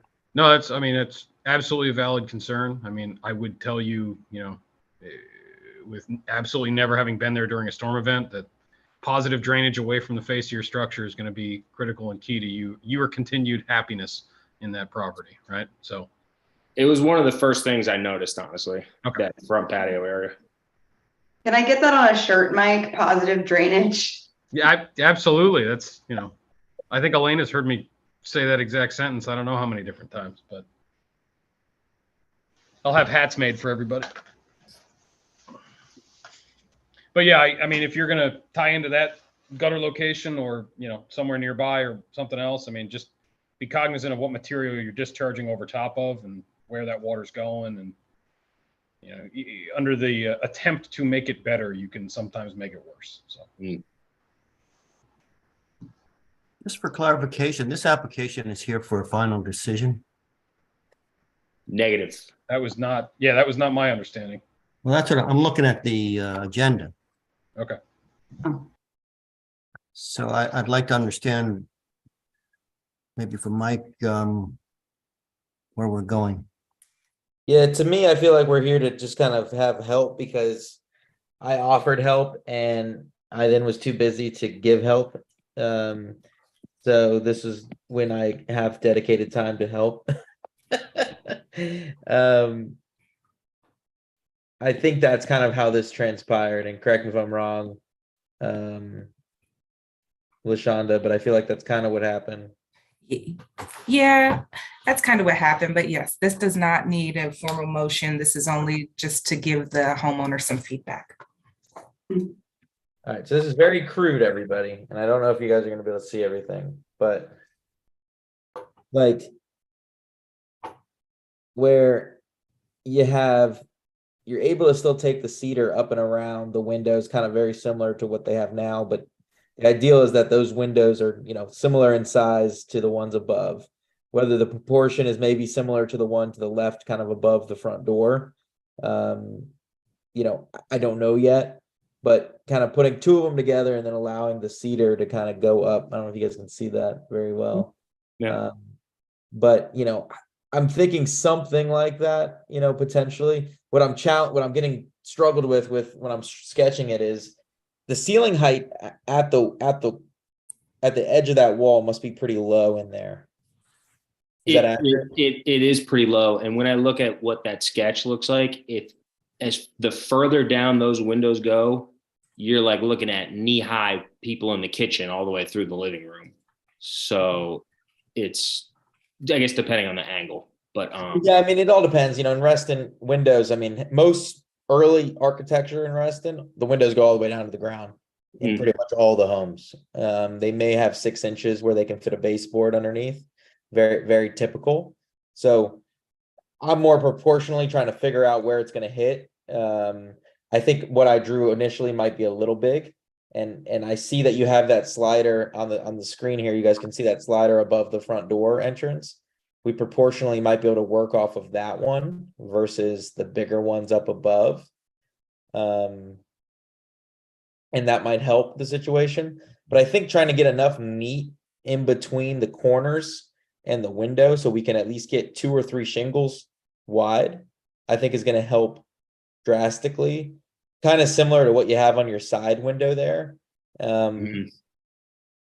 I don't know if the side window really does anything for the project. I'm fine with it staying or it could go. But I do think getting a proper roof with a fascia board and it so it doesn't look like, it's a, because right now it kind of just looks like a shed was built on, half a shed was built on the house, right? And so that's what we're trying to help, essentially. Question, just looking through the documentation, and I'm not as familiar with this project as you guys are, but was this just a little Juliet balcony at one point that they built on top of? that's my understanding. It was 2 owners ago. Okay. Because I mean, I'm looking at them, yeah, the original balconies. That's in the back. So from a structural standpoint, this wasn't engineered for wind bracing or snow load or anything of that variety. So if we go start making modifications to it, I mean, it's going to have to get brought up to code, and there's a world where this thing has to get completely torn off your house and put back in order to appease modern standards of construction. So I just want to raise that before we get too lost in the woods, that if this was in fact a structure built over top of an old deck, I don't know how we're going to implement any of these changes without. For the record, we are design review board only, so this is like an aesthetic thing. How it actually gets done is up to the applicant to make sure to be applying for all the proper permits with the county and anything that may require a permit, he would need to, properly apply for those permits. We're simply providing some design suggestions. I'm an architect. I would highly recommend hiring an architect to potentially help with those solutions, or a structural engineer, depending on, what you guys, if you already have the design figured out, you may be able to just get an engineer to give you some, wind bracing questions, like Emily's bringing up. But for the record, we're just, we're helping with some design intent here, not fully, engineering and doing the product. I guess my point is for the homeowner is, it may be worth, before we go down to the road of design intent and designing a beautiful structure, deciding if you just don't want to rip this thing off and put back on a balcony that already fits within the cluster standards for the sake of budget. But yeah. We kind of like the sunroom. I've gone back to 2010, and it looks like the sunroom was still there. It wasn't a Juliet balcony before. That's as far as go back. I don't see a Juliet balcony on the front elevation. There's one on the back, but not on the front. If there's not another one in the cluster, it's probably a. Okay. Looks like the person next door looks like they have like a full-blown deck on their house. And one of the reasons I thought of this, Michael, is because where that cedar stops, I mean, that's your standard railing height. So they probably just did, hey, it's a railing height now, let's put a roof over it, very, very old school build on top of that. They used to do it all the time.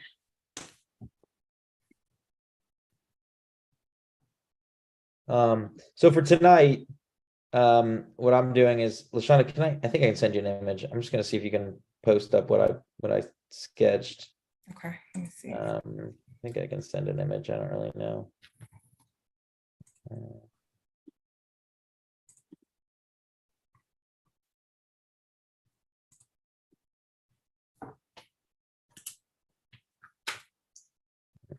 Send it through the chat, I think. Yeah, it says I'm not allowed to. Oh, you can just send it to me. You can just send it to my email. So, yeah, because I think tonight, we're just here to help, right? So what I'm hoping is this was helpful, and I'm going to send this over to LaShonda. Once again, I do recommend, hiring an architect if you guys can, or using this to, give you some inspiration. It obviously is going to have to come back through for final approval.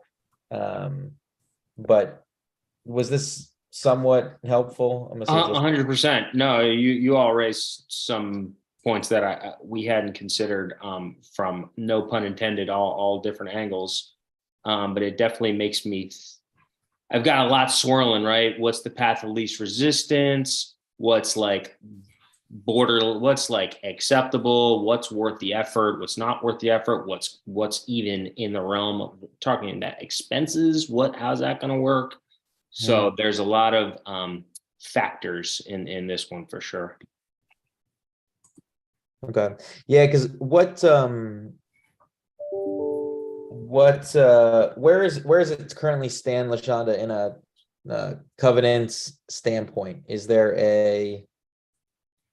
existing standing violation, I'm assuming? Do we have a continuance on it that they were, I just want to make sure we're helping keep them in compliance, essentially, from that standpoint. So like, where is it in that?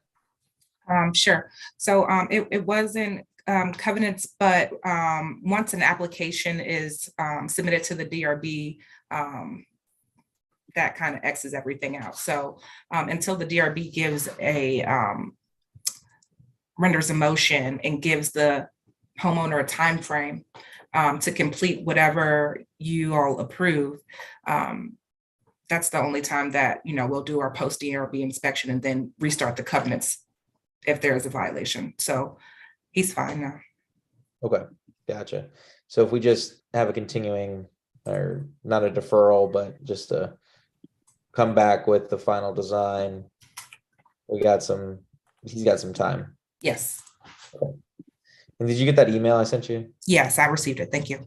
Is there a way to just get that to the applicant and maybe So it can hopefully help. And I don't know if you can put it up now, just so we can see a little better than what I was trying to show. Sure. The screen, and then I think this is our last agenda item, right? And then we'll get wrapped up here. Yes, it's our last agenda item. 1 moment. Let me share my screen.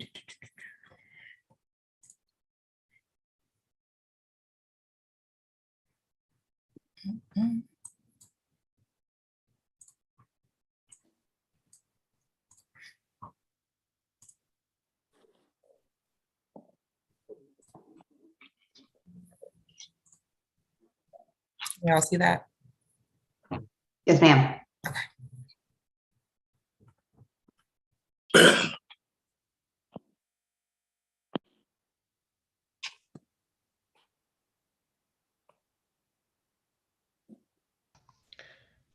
I'm moderately impressed with what you cooked up while we were talking. Well, it's very crude. Don't get too impressed. I'm just saying, on the fly while we were talking, that's well played, sir. LaShawn, is there any way to make that bigger? I think our applicant got a couple of $100 of design. You tell me where I need to mail the check, all right? No. I'm gonna say the hourly billing rate in this room right now.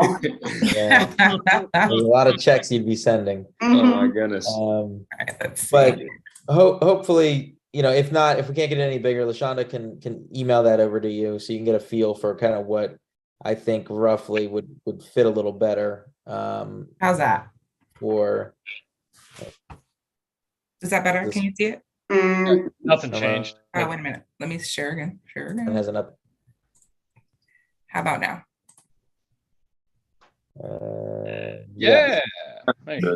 Yeah. So I think the key is just getting enough shingle on the left and the right hand side. So whatever that dimension is across, I think as long as you have, a minimum, maybe let's say 16 inches on each side of that window, I think we'll drastically be able to improve this, give you some room to mount some cedar shingles there. We still need to treat the corner detail and the corner trim there. There might need to be like a small 1x4 corner board, maybe even a smaller 1x2 corner board, so it doesn't stick out too much, because you guys don't really have corner boards. You have a lot of, you may even just be able to take the cedar right to the edge and then overlap it with the ones that are going on the side there. So I think we need to, you look at some of the other architecture that's in the cluster, and they can try to mimic some of those details to just kind of make this thing fit in a little bit more harmonious with the original design of the house. So hopefully that was helpful. And I guess, do we need to make a motion to defer, LaShonda, or we don't need to make a motion at all? No, you don't need to make a motion at all. Okay. We really appreciate everybody's time. This is great stuff. Seriously. So thank you.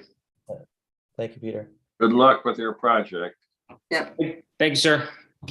Do I hear a motion to adjourn? So moved. Do I hear a second? Seconded. All right, all those in favor say aye. Aye. Aye. Aye. Thank you, everybody. Thank you, Thanks, LaShonda. staff. I heard Thank tomorrow is you. your birthday.